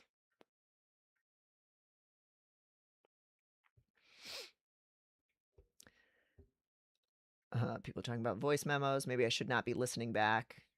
It depends on if you're comfortable hearing your own voice or not. I love listening to my own voice memos and watching my own videos and shit, just because I'm used to it, like. But I think most people probably it would make them self-conscious. But I'm like, oh, I'm listening to how my instrument is changing, like just. Um. Oh no, the OkCupid spreadsheeter is Maddie test device. She's not on the stream today. It doesn't look like. And yeah, Blair, maybe we can do a art stream sometime soon. Maybe some evening this week. I need to. Yeah. I have this. I want to get started on the painting part of this collage I've been working on, and that could be kind of fun. Artistic bum. Yeah. Hi. Hello, gay. Ghosting can be a sign of overwhelm or not having an accurate gauge on one's availability. Back when I was younger and didn't realize I was neurodivergent, I would overcommit to dates and generally expected myself to have the social battery of the fabled neurotypical person. When I didn't have the capacity to meet this standard, I felt ashamed of my failure, so I'd ghost. It isn't ideal, but many ADHDers, autistics, socially anxious people, and people who do not fully accept themselves have trouble predicting what they have time or energy for, and rely on ghosting as their final defense. Also, some people just aren't honest. Like they're fawning. They're lying to themselves and others, and they don't know how to set boundaries with people. And so they don't have the power within them to say, like, not this week, next week, which sucks. Like, you kind of do have to develop that ability. But when people don't have that ability, they ghost. Ghosting is a tool used by women and other gender minorities to avoid harassment. If you do not feel safe turning a man down or establishing a boundary with him, noping out of the conversation entirely is often the best way to enforce that boundary. Unfortunately, many women have very good reasons to feel that they cannot be honest about their disinterest or limits. Rather than respecting a no, many men will turn argumentative, insulting, or make threats. And so it is reasonable for a woman to decide that blocking and ignoring a guy who is an unknown quantity is better than expending energy trying to convince him to respect her. Remember, boundaries are a thing you do, and if you can't control what the other person's gonna do, all you can control is, I'm not gonna be exposed to this anymore. I have dealt with a fair amount of this myself. I have very specific sexual limits that men on the apps seem absolutely hell-bent on testing. Almost every single time I've told a man that I don't want him to go down on me, he has tried to convince me to let him do it anyway. But I'm really good at it. I just want to make you feel good. Will you please just let me smell it? Are some of the really common and infuriating responses that I get. These men like to think of themselves as sexually skillful pleasure tops, willfully ignorant of the fact that listening to a partner about their desires is the most essential sexual skill, and insisting on doing something to a person that they dislike is no fucking way to give them pleasure. If you want to be a pleasure top, I need you to just throw hammers at me. That's what's going to bring me pleasure. I know the second that a man ignores a basic request that I don't be sexually re-traumatized, that he's not a safe person to be around. More to the point, I can tell from this behavior that he's an unpleasant person whom I have no respect for, and so there's no reason to continue engaging. And so, when I start getting even a whiff of that shit, I block, ghost, and move on. If you've been repeatedly victimized by men who never listen, you may learn that ghosting is the only message that can't be argued with.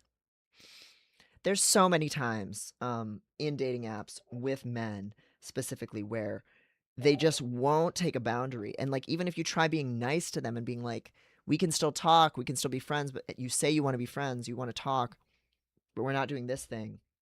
They don't respect the boundary. And so you just fucking ghost them.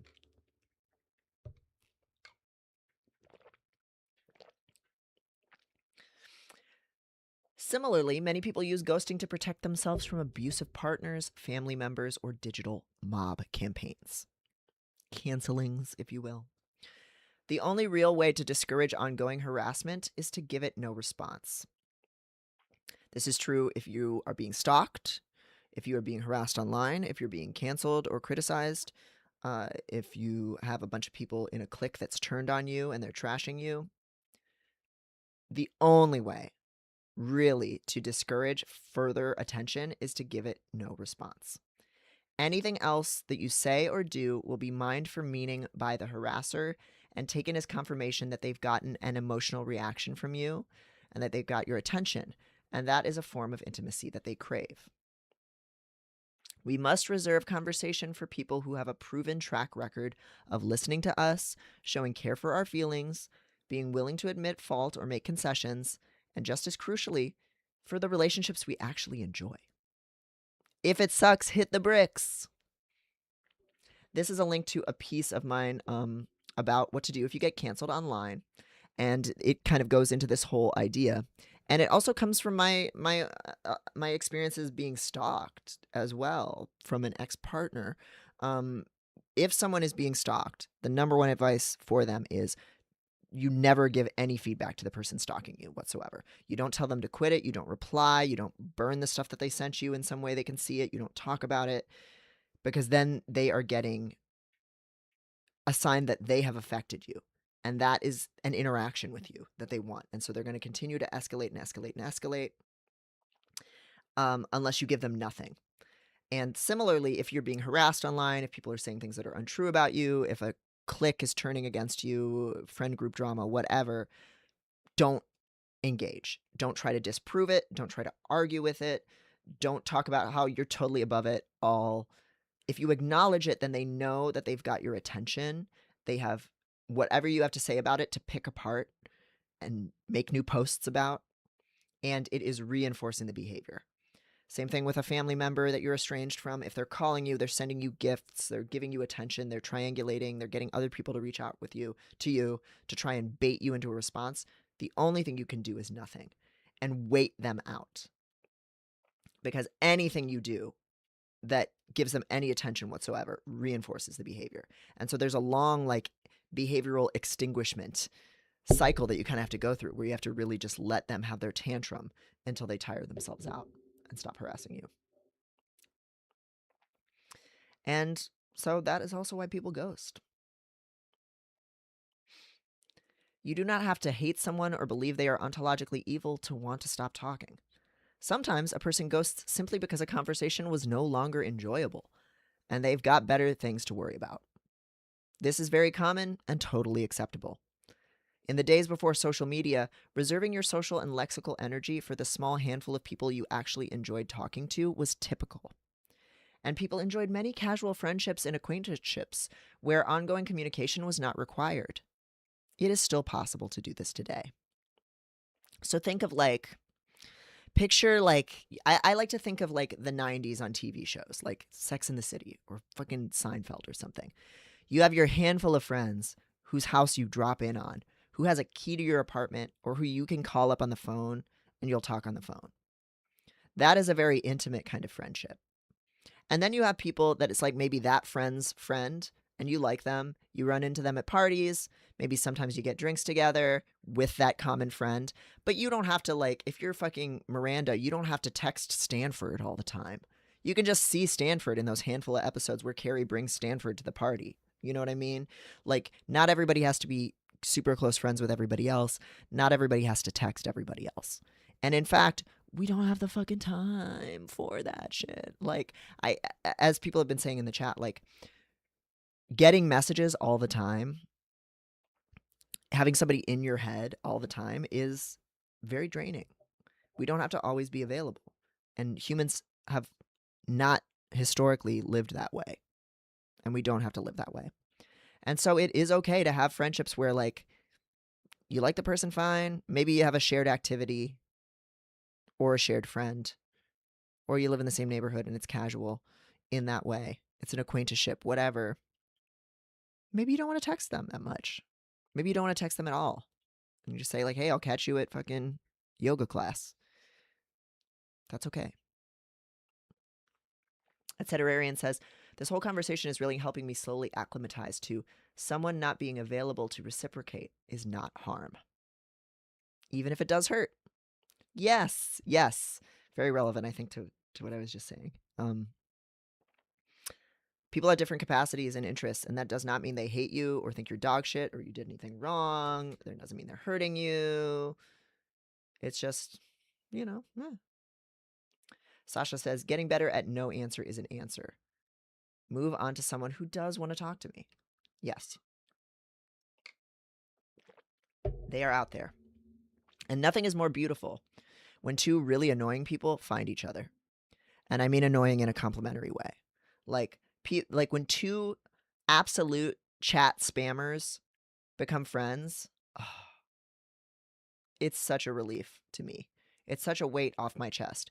When two people who are just like really, really social, really, really chatty, really like to talk and gab, and they can be friends, and then I don't have to always do it because I just get tired, like my social battery is just limited sometimes for certain things.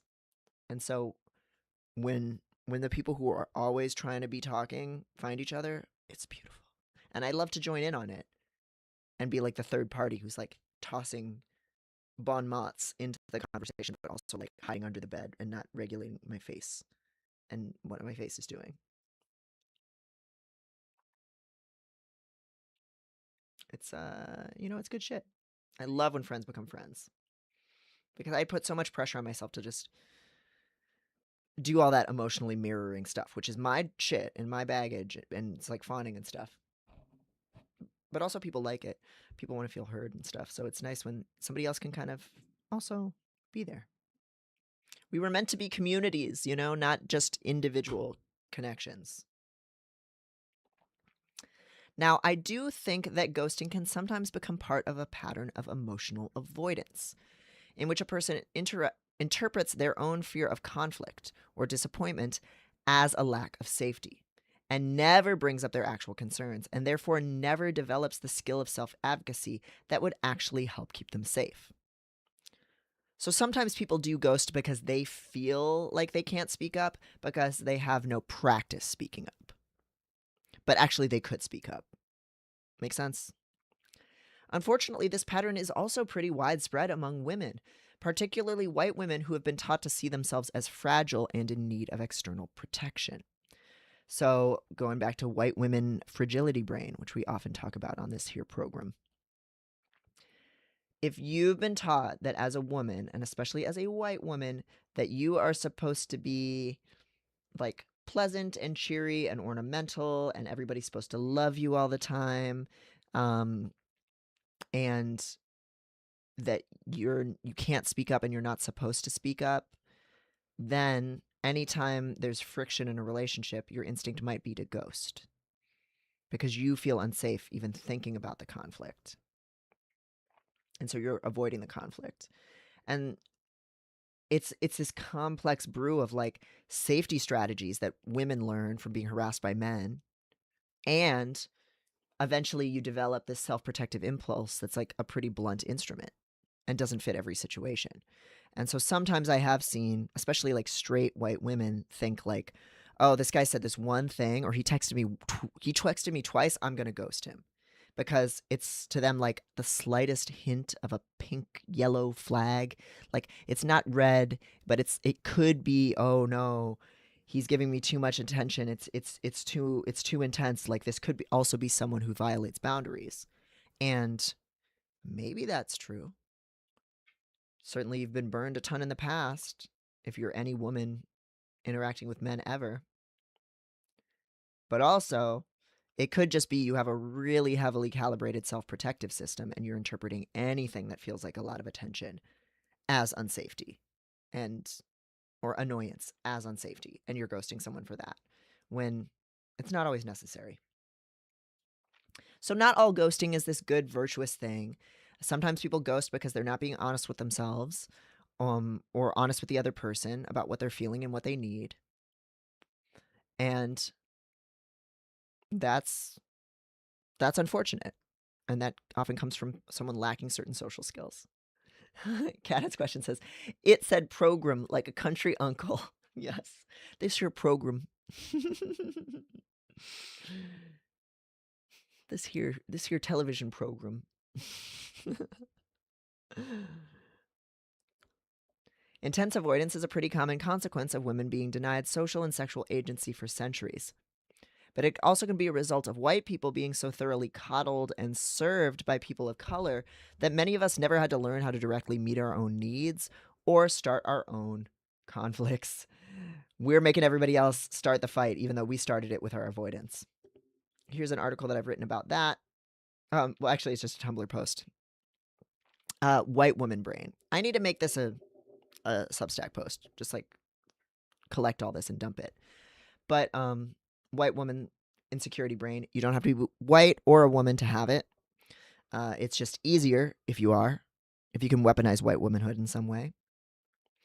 But this avoidance of conflict, seeing yourself as the victim all the time, as being incapable of harming other people, being really uncomfortable if other people disagree or are upset, and so trying to stop them from even talking about conflict, things like that. And then I do have a Substack article about it called How Do I Overcome White Woman Fragility Brain? How do I build solidarity with activists who kind of suck? So you can read about that there. Many white Midwesterners seem to find it impossible to say no to fucking anything. Instead, they will enthusiastically say that, yes, of course, they would love to attend that 5-hour polka performance in the distant suburbs with you. They would absolutely be happy to go on another date to the shooting range. And then when they're alone and the reality of their feelings hit, they can't articulate that they've lied or admit to their disinterest, so they just disappear. If you say something that rankles them or offends them, if they picked up on a slightly orange flag in your behavior, if they feel uneasy for reasons they cannot pinpoint, and that could have a lot to do with their own biases and bigotries, they will just not talk about it. Instead, they'll vanish with the read receipts turned off, so you cannot even take their lack of response as a message, hoping you'll imagine that they've died in some kind of spontaneous fire. Like, they won't even keep the read receipts on. Like, come on. Talk about avoidant. To be clear, ghosting out of avoidance is not the sole purview of white people or white women. Lots of people internalize the norms of white supremacy and self-victimization that lead to it. And other sources of privilege, such as wealth or living in the imperial core, can lead to it just as frequently. But it's pretty clear that this pattern comes from the combination of holding a ton of power and never being comfortable acknowledging the reality of that power. So one has to behave as if all the covert manipulations in their life are just things that happen to them, rather than a series of choices they are making. So, oh, I ended up with this date on the calendar that I don't want to go to with this guy who's really annoying, but I agreed to the date. I messaged him, I replied, I said I wanted to go, I lied about not liking him, and I didn't tell him that I was annoyed. I never set a boundary, I never was honest, and now, oh no, I have to go on this date. You don't have to go on that date. You violated your own boundaries. And is there a backdrop of sexism and prioritizing men's time and women feeling like they can't say no that facilitates all of that happening? Yes. But at the end of the day, you got to run your own life. And you do have the power to say, no, I'm not interested. And you could have done that before ghosting. But if ghosting is all you have in you, better that than to further violate your own boundaries. Ghosting is often an emergency maneuver. That doesn't make it bad. It just means a lot of times it could have been avoided.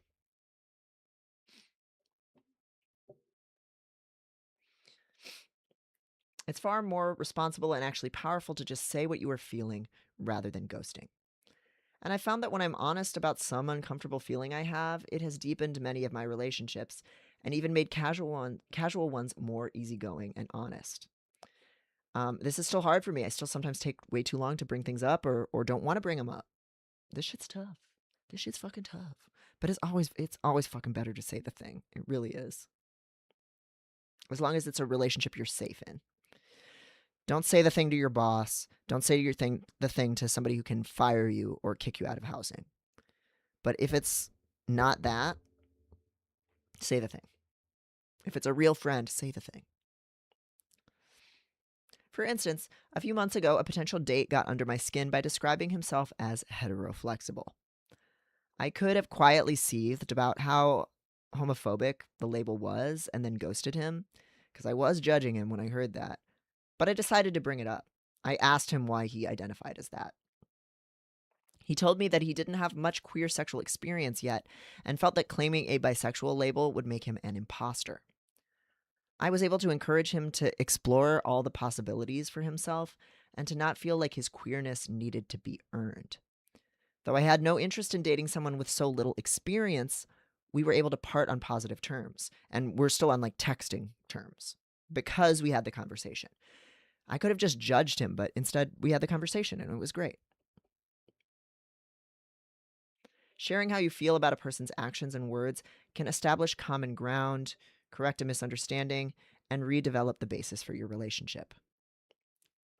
I believe so strongly in the power of conflict that I made it one of the core actual social skills of unmasking in my latest book, Unmasking for Life. And I've posted a little screenshot of a page of that book that talks about one way to kind of engage in conflict with people, to ask for things. But we don't have to lock horns with absolutely everybody. Sometimes it just isn't worth all this work. So steps of asserting yourself. Notice what's wrong or lacking. Name what you need. Identify conflicting perspectives or conflicting needs. Ask questions about others' perspectives or the situation. Enlist another person to help you with meeting your needs if possible. Take action to address anything that still isn't working. That's a lot of work. If you just have some coworker who's kind of annoying you, it's totally fine to just kind of ignore them and be pleasantly fake. You don't have to do all this shit all the time. But if it's a friend, even if it's uncomfortable, we should be doing this shit. But it's hard. Let's catch up in the chat before we get to the final little sprint of this.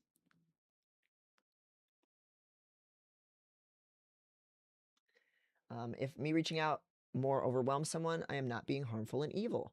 Just kind of annoying. Being annoying is not a crime. Being annoying is not a sin. I always be saying that.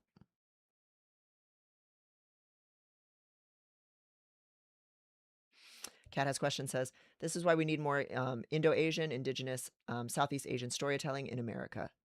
Consequence is handled beautifully. Yes, we need so much just not white supremacy culture shit. Things just happen to them. Kat says, I remember being raised with stories of a tribe that went wrong.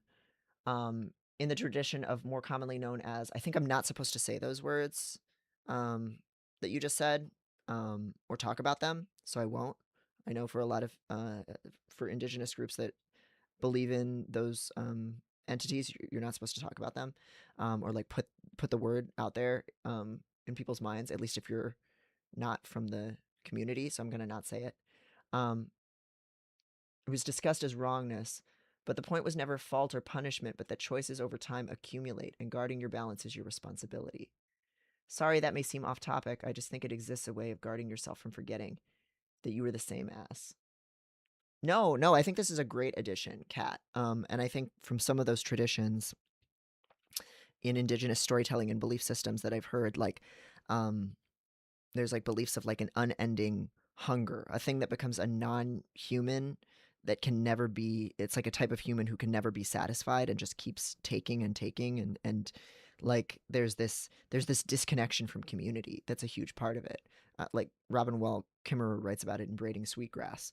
A lot of people have written about it in who write about indigenous belief systems. This like not being in alignment with the land and the people around you and resources, and how that damages things and destroys everything and just becomes this black hole of destruction. And I think that is like it is such a like white supremacy culture thing. Like we see things as resources and transactional instead of just being in it with each other. And it's fucking scary. It's fucking scary and hard to like be in it with each other when you don't have those skills or that background and you're not used to like nothing is mine. My energy isn't just my thing to own the way we talk about it in the West so much, that like energy is a thing that's like created and shared and expressed between people. It's not some like health bar that like having a friend trauma dump, quote unquote, takes out half of your health bar. Like that's not how that works. We're all healing together. Fourth rule of Friend Club is being annoying is not a crime or a sin. Fuck yeah. Etcetera says, in the Jewish tradition, we have an annual accountability process during Yom Kippur that I think serves a similar function. Yeah. Yeah, it's so, like, it's so good to have those rituals of letting those things out. Kat says, apologies if I put those words out there, but yes, you're exactly right. So privilege exists as a hungry ghost. There is no feeding it. Right. Yeah. The privilege it never is full. If you're thinking in like an acquisitive, an acquiring way, a resource hoarding way, you just create this hunger that can never be met. And it's because it's isolation from nature and from other people. You're taking instead of participating. That's so many things that we've been talking about, like building community, building relationships, not treating people in an objectifying way. Like it goes back to that. It's this very Western capitalistic thinking of I'm taking something, I'm getting something I need, I'm protecting my peace, I'm getting my energy. And relationships are not a thing that you take and pull into. You participate in them. You are them. You are your relationships. And it's really hard to wrap the like brain around it if your culture is not that. And yeah, no, I don't think there's any need to apologize for you using those words. I just, out of an abundance of caution, I just know like that a lot of indigenous nations, they want you to not say it or talk about it if you're not of that culture, at least. So I'm not going to, but doesn't mean you can't. Like it can be spoken about. I think there's just really specific. My understanding is there's very specific rules around it and depictions and stuff like that. Birdie Bits, my conflict is a form of intimacy shared with people you care for. Yes, we get into conflict with relationships we care about. We get into conflict with relationships we want to keep because we're giving them the opportunity to rise to the occasion and giving them information that they can use to love us better. Yeah. I value this relationship enough to stay and deal with the problem, even if it's messy, to tell the person the hard thing. You don't owe that to everyone. None of us have the energy to do that with everyone. And you should really only do it with people that you think actually will give a shit and show up. Like Another thing I'm always saying to people is, like, if you're having a conflict with, let's say, a relative, has this person ever said they were wrong before? Has this person ever apologized to you? Have they ever changed their perspective? Have they showed that they give a shit about you? Like, do you have any reason to think it's worth investing in that conflict? And if not, you really don't have to. You never have to. But, like, we get into conflict with the relationships where we value them and we trust the person. It's Pib said, I'm going to make a Discord server with friends and everyone has their own channel. Thank you to the person a bit ago who mentioned that. Such a cool idea. So dope. Kat, what you said about accumulation and minding your balance is also really resonating with me big. Yes. Oh, I'm going to reread it. Wrong. It's not wrongness. The point was never fault or punishment, but that choices over time accumulate, and guarding your balance is your responsibility. Yeah. Things don't just happen to you. There's a weight of our choices. And that was big in my my beginning of the year tarot pull that I did this January 1st. That the Justice card came up, which is all about owning the responsibility you have for the weight of your choices. Things don't just happen to you. Even though, yes, some things do just happen to you. But, like, in your relationships, things that are repeatedly hard or things that you lose, it's based on choices that you've made about what to prioritize and what to devalue. And, like, sitting with the consequences of that and realizing also that you have the power to reckon with it and make different choices. Again, that's in our relationships that are reciprocal and fair and equal. If somebody has power over you, this stuff goes out the window. It's victim blaming to say, oh, you need to take responsibility for your part in things. Not if it's your fucking boss. Not if it's somebody who can, in a split decision, make you no longer able to eat or live or have housing. That's not where you need to keep your side of the street clean. It's equal, safe relationships. All right. Last little push through the piece. Where incompatibility meets lack of ability or interest, ghosting occurs.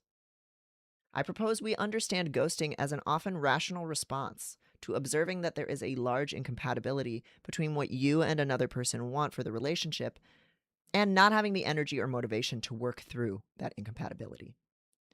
A lot of vulnerable people are very good at identifying when their feelings will not be respected and deciding to just not bother with that fight. Again, has the person ever listened to you? And every person gets to decide which conversations are worthy of their time. At the end of the day, ghosting is one of many available tools of communication, just like the plethora of messaging apps themselves. People can become unavailable or unwilling to participate in a conversation at any time for a variety of reasons. And the apps that matter the most to us will shift just like our hobbies and friend groups do over the course of life. I think we should generally move away from talking about ghosting as if it's some horrible act of deception and abuse, and more like it's no longer seeing your buddy log on to a game that you both used to play. Instagram, Discord, Field, Hinge, WhatsApp, and the like are products that are not obligatory to human life. Who the fuck knows why someone isn't playing with that particular digital toy anymore? If you have a real relationship with them, you'll probably be able to ask. Precious Park, it seems like you saw potential in the person that you ghosted. And I think you should look at your ghosting as a genuine expression of an unmet need, if a clumsy one. At the time, you did not realize that you could tell your new Lex Blue that you found chatting overwhelming. But hopefully now you can. This is your life. You get to customize your experience with every little choice that you make. You can even redefine the awkward blip of ghosting as a mere pause before reestablishing the relationship. That is, if your Lex Boo wants to. And of course, since Precious Park is in the chat, we know that what was actually learned here was that you don't like dating apps and you don't like texting one-on-one with someone in this way. And so you can form relationships in different ways. And that's great. So in that case, ghosting is the right answer in this situation. So take the risk, say what is going on with you. The only way forward is to broach the silence. If you would like to submit a autistic advice or sex anarchy, etc. advice question to this Substack, you can use my Tumblr inbox at drdevinprice.tumblr.com/ask, or you can email me at askdevinprice@gmail.com. Thank you so much, everybody, here for this long tech issue infused stream. We got a few more things in the chat that I'll quickly look at before saying good evening. Kat has questions. Wait, let's see. Is that all of it? Yes. Kat has questions. Says, I am immediately curious about Yom Kippur. I know nothing about it or Jewish wisdom as are shared with consent. I'm literally saving info in my iPad. Hopefully we can have a good convo. People who want to continue talking about this. Kat, I would continue to really like to hear more about different indigenous perspectives on a lot of this stuff that we've been talking about. Again, it's as you can tell, it's something that I try to study and care about and have some connections to, but it's very distant.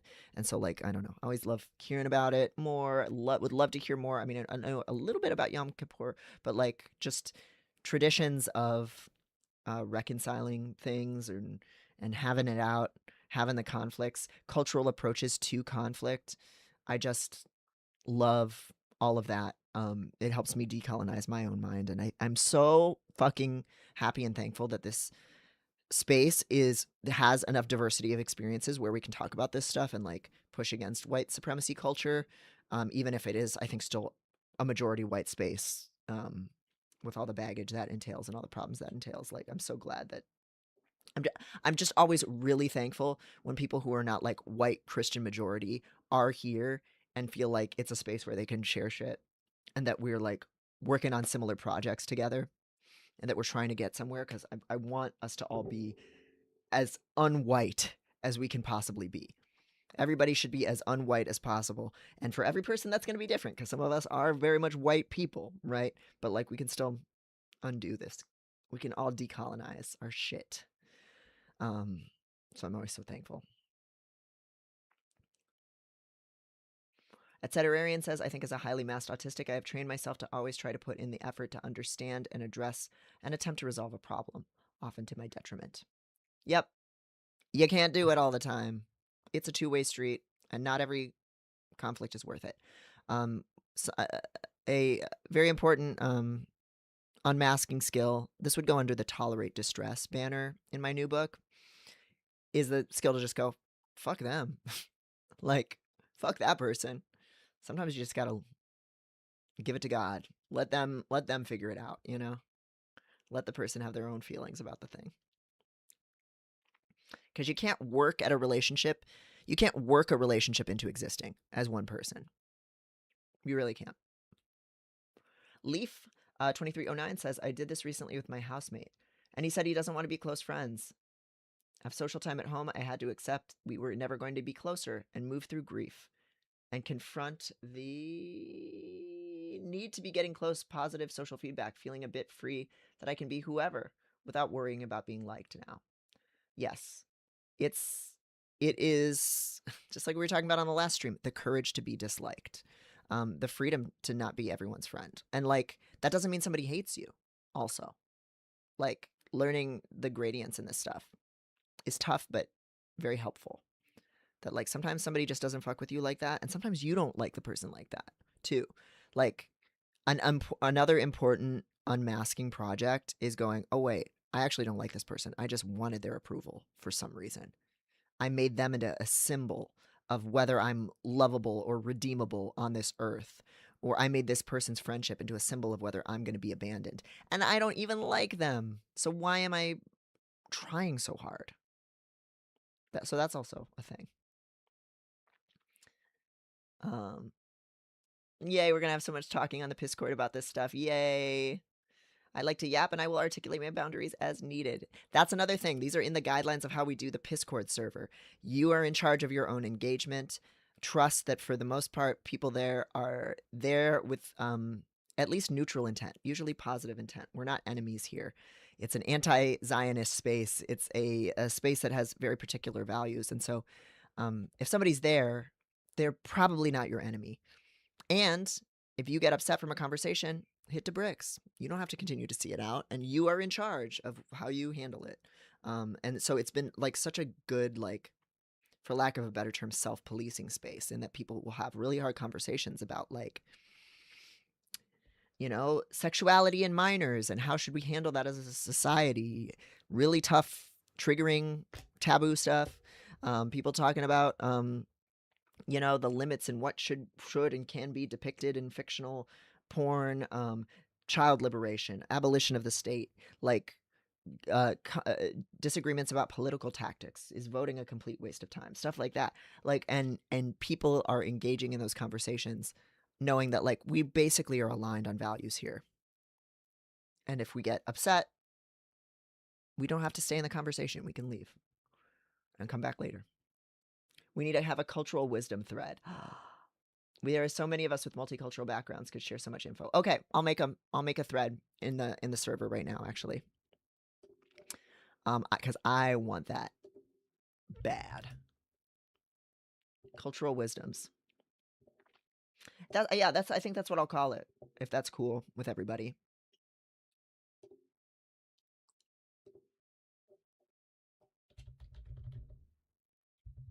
Cultural wisdoms. Create channel. Apropos of the latest stream, this is a space to decolonize the mind, share practices, share cultural practices, readings, learnings, etc. from outside of the white supremacist Christian majority. Unlearn our toxic white women brains if we have them, to the extent we have them, etc.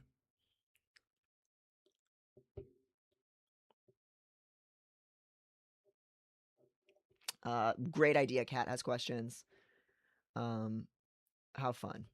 I'm very excited to see this new channel.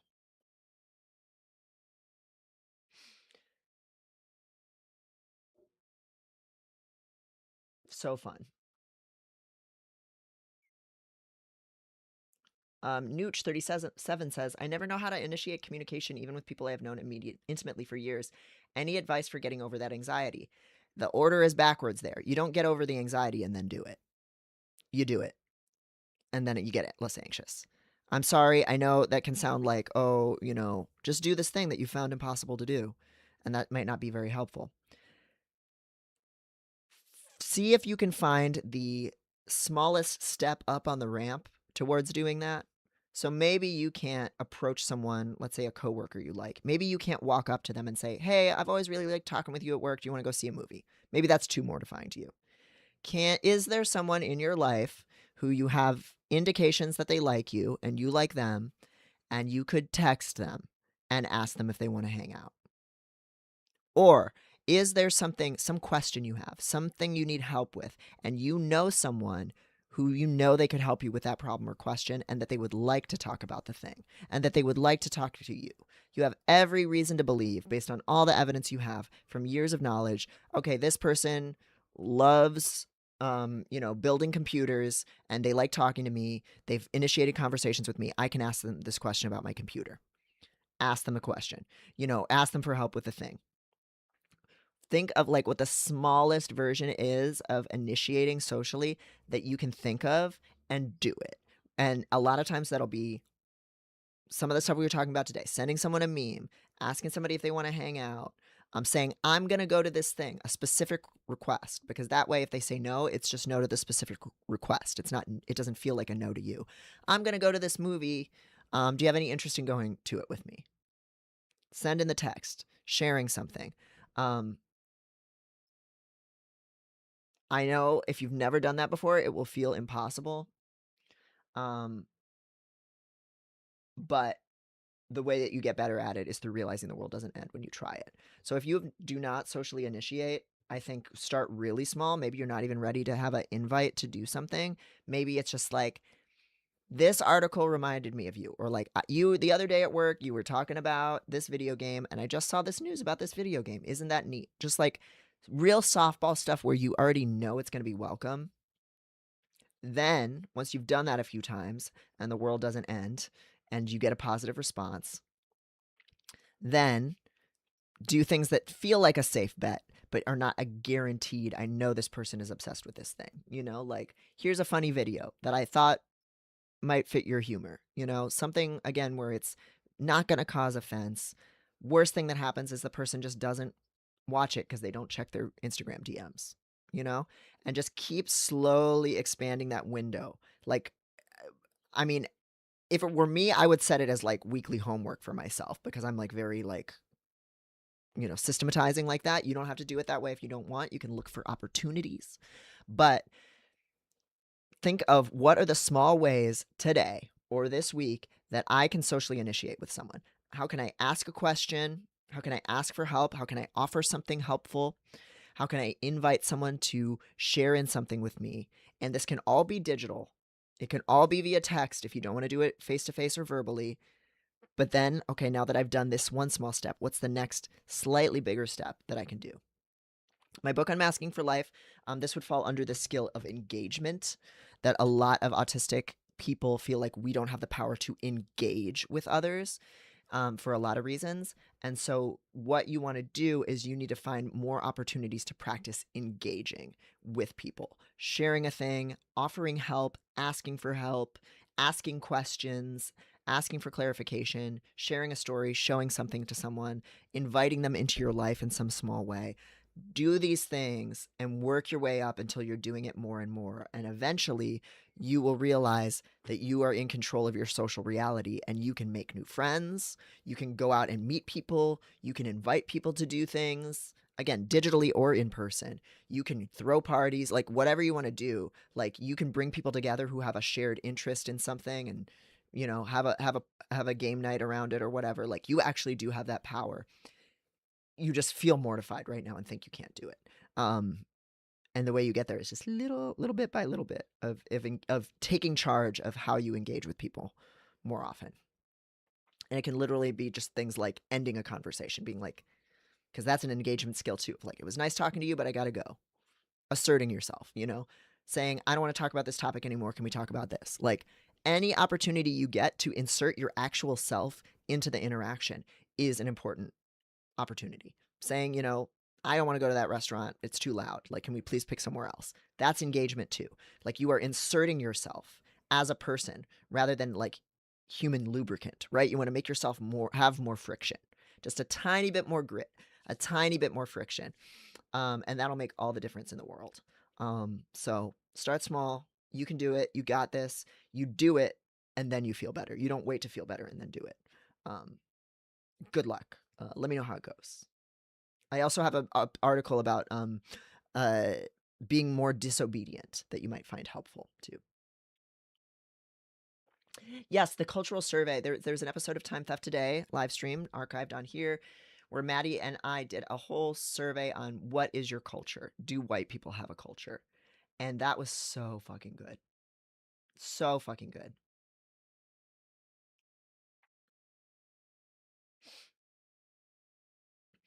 Grandcraft says, when it comes down to being liked, which isn't a bad thing, but how does one come to that conclusion if the person isn't communicating? Like, I don't mind ghosting, but how do I discern uninterest? You need to inhabit your own brain first. Are you enjoying what you're doing? Don't try to read the other person's mind. Like, with that question, you're still thinking about what does the other person want? No, no, no, no, no, no, no, no. Let it go. Who cares? We don't know. We'll never know. What do you want? Are you sending the person messages and you almost never hear back from them? Are you still enjoying that? Are you feeling heard in the relationship? Are you getting anything positive out of the relationship? If, for example, you initiate the hangouts 9 times out of 10 and you're fine with that, then you're fine. If you like it, I love it. You know what I'm saying? Meanwhile, if you feel like a relationship is unbalanced and you really don't like having to do the work of being the first person to message every time and they never message back and you don't feel valued and you don't enjoy the time you spend together, then you are the one who is uninterested in the relationship as it actually is. Does that make sense? So it's not about, oh, this person is slow to text back. How can I divine through the patterns and the time sequences and the reactions whether they actually like me? You cannot. You cannot. What do you feel? Do you like messaging them? Is this even worth your fucking time? What do you want? What are you getting out of it? What actions do you enjoy doing? And if you are not enjoying the action anymore, don't do the action. Does that make sense? Hopefully that makes sense. We have to inhabit ourselves first. And if you're a hardcore masker, person who's constantly afraid of people being mad at you, it is so easy to lose track of that. But in our relationships, the question is more, what do I want to do? What do I feel excited about doing? That's all we ever actually have control over. Not how the other person feels, not how the other person behaves. We can't read their mind. All we can ask ourselves is, what do I want to do? And that's it. So hopefully that makes sense. Easy to say, hard to learn. Kat says, I am white. I am so sorry. I have indigenous blood, but I exist in the world as a white person. I did not mean to claim personal proximity to experiences that belong to my family, and I do not. Well, indigeneity isn't a race. As we've already talked about, there are black indigenous people, there are white indigenous people. Indigeneity, for the most part, is defined by how that community defines it, which is usually kinship ties and a relationship to the land and a experience of being oppressed by the state. So you might have the privileges of a settler, like I certainly do, and I don't have like enough close ties to my family that is indigenous to claim that. Though I try to reconnect in the ways that I can, and wherever you are on that spectrum of relation, that's valid, you know. Like, and I don't think, like, one, you can be white and be indigenous because indigenous is not a race, and two, like, colonization has tried to separate people from their ancestral ties and send people to residential schools, adopt indigenous kids into white families, make people try to pass as white, which is what my family did. Like, it was an act of cultural destruction. And so I think like, it's not being a pretendian or like claiming some struggle you don't have to say, like, I have these ties and I'm trying to understand them and I'm trying to learn these things about this culture in the ways that are appropriate for me to participate in. um I think that's a to me, that's decolonial work, you know. And going back to how a lot of indigenous traditions are, you don't have to have the blood to be a part of the community. Like, since the beginning, they talk about this in Dawn of Everything. Since the beginning of colonization, there were settlers who left the settlements and joined indigenous nations here in Turtle Island and were welcomed and accepted as a member of the tribes. There were, like, you know, originally French, you know, fur trappers who joined indigenous tribes all throughout North America. The Seminole is a tribe composed entirely of people who had fled, either tribes that had been massacred or freed or escaped slaves, etc., enslaved people. So, you know, it's not about blood. It's about culture and oppression and a relationship to the land, and, like, I don't know. Yeah, I'm really glad to hear you talk about it, because it sounds like already you have much closer family ties to it and experiences of this stuff than I do. And so I always want to connect more and learn more. So,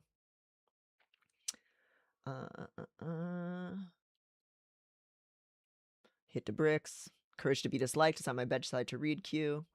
Hell yeah. Step on the bricks, consensually. Several meanings there.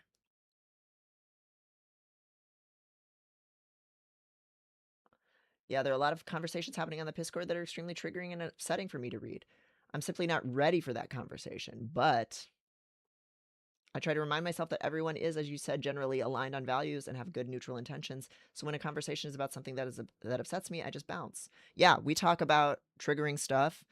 There's some people that we've asked to, like, use consent or content warning tags just because they are talking about stuff that's very triggering, like age regression stuff, and it's okay to not want to be like, ooh, no, I'm really uncomfortable with that conversation and I don't want to see it or talk about it. Like, and it's so cool that I'm so glad you're still around in the server when you can be and when you want to be, because you're fucking cool. And it's just really nice that I can kind of trust that people are gonna ask if they need some kind of help, ask for it, flag me or the mod team if there's like somebody posting fucked up like spam or like hate speech, which has only happened like once or twice. And otherwise, people just do their thing.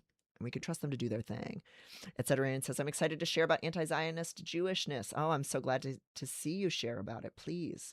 And we have quite a few anti-Zionist Jewish people in the server. Oral tradition, yes. I love hearing the stories.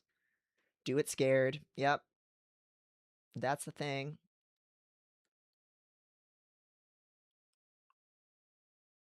Do it masked, do it scared, do it unready, do it messy, do it incomplete. Say it wrong. That's another big one I've been saying lately. Say it wrong, but say it.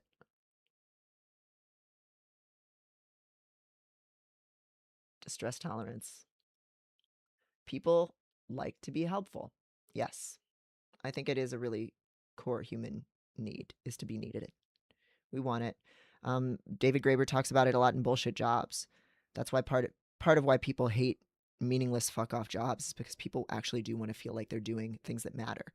And that's part of why laziness does not exist. People want to do things that matter. We want our lives to have meaning.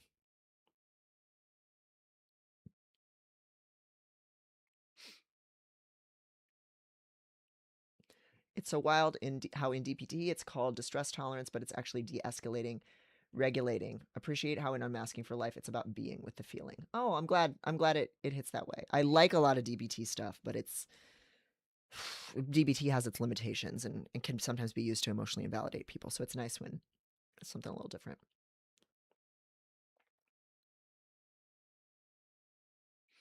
Transpeak says, I'm trying to pre-apologize less.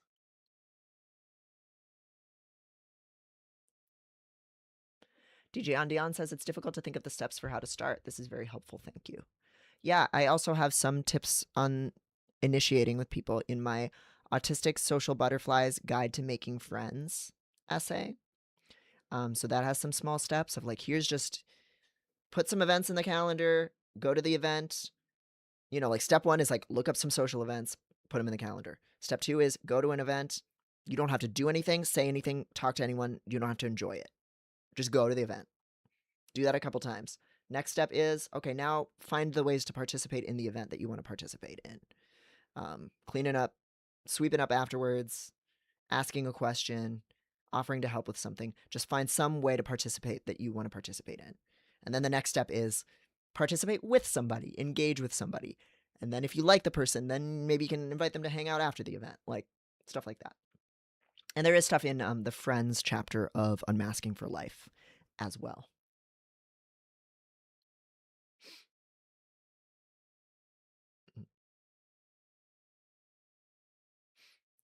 Riding the emotion, noticing it, finding ways to cope in some way. Yes. In DBT, it means putting cold water on your face, which sometimes is fine. But, like, sometimes just let yourself be insane about it helps so much better than trying to, I don't know, do something else. Just be it.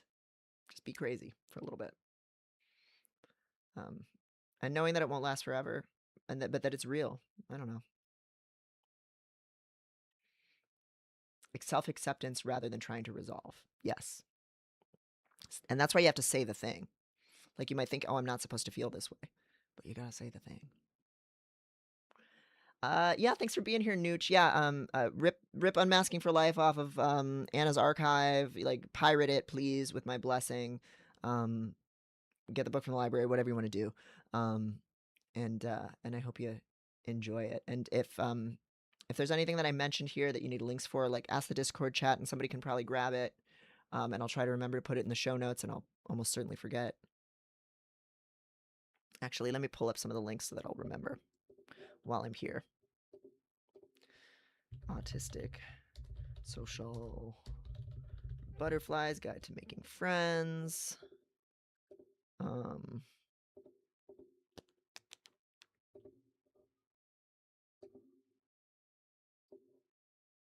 White Woman Solidarity Brain.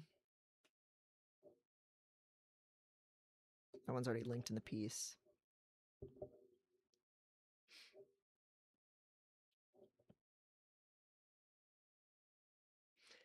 Etceterarian says, turning I think they don't like me into I do not feel liked by this person. Yeah. Ask yourself, do I like them? And sometimes the answer is yes. You can like someone who doesn't like you back and just be like, well, they're interesting, they're entertaining, I admire certain qualities about them, but we're never going to be friends. That's okay. But also, a lot of times, if somebody doesn't like you, there's not much to like about them because they're not being nice to you and you're not doing anything meaningful together. So, like, why are you making them into some symbol of whether you're lovable?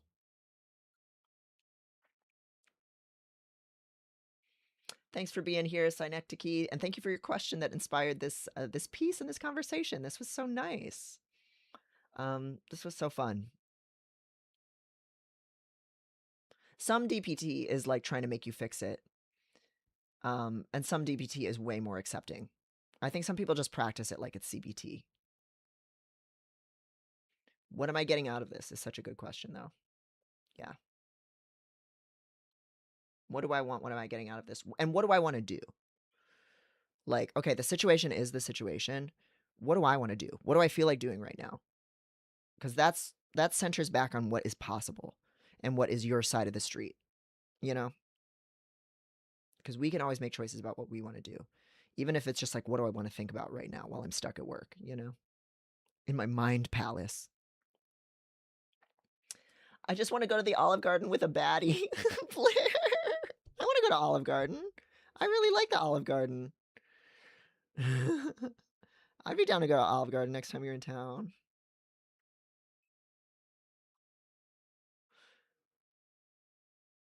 Yeah.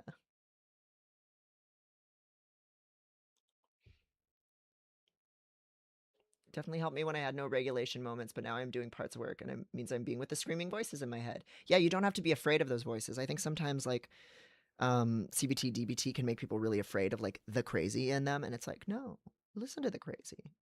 If you're not doing any behaviors that's like fucking your life up, because that's step one of DBT that like Marsha Linehan was all about, was like, are you making your life worse?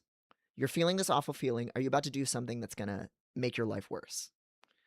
And if the answer is no, then you can kind of go ham. Like you can be crazy in your mind as long as you're not doing stuff that's behaviorally alienating people, hurting your body, threatening your life, threatening your future livelihood in ways that you're going to like regret or whatever.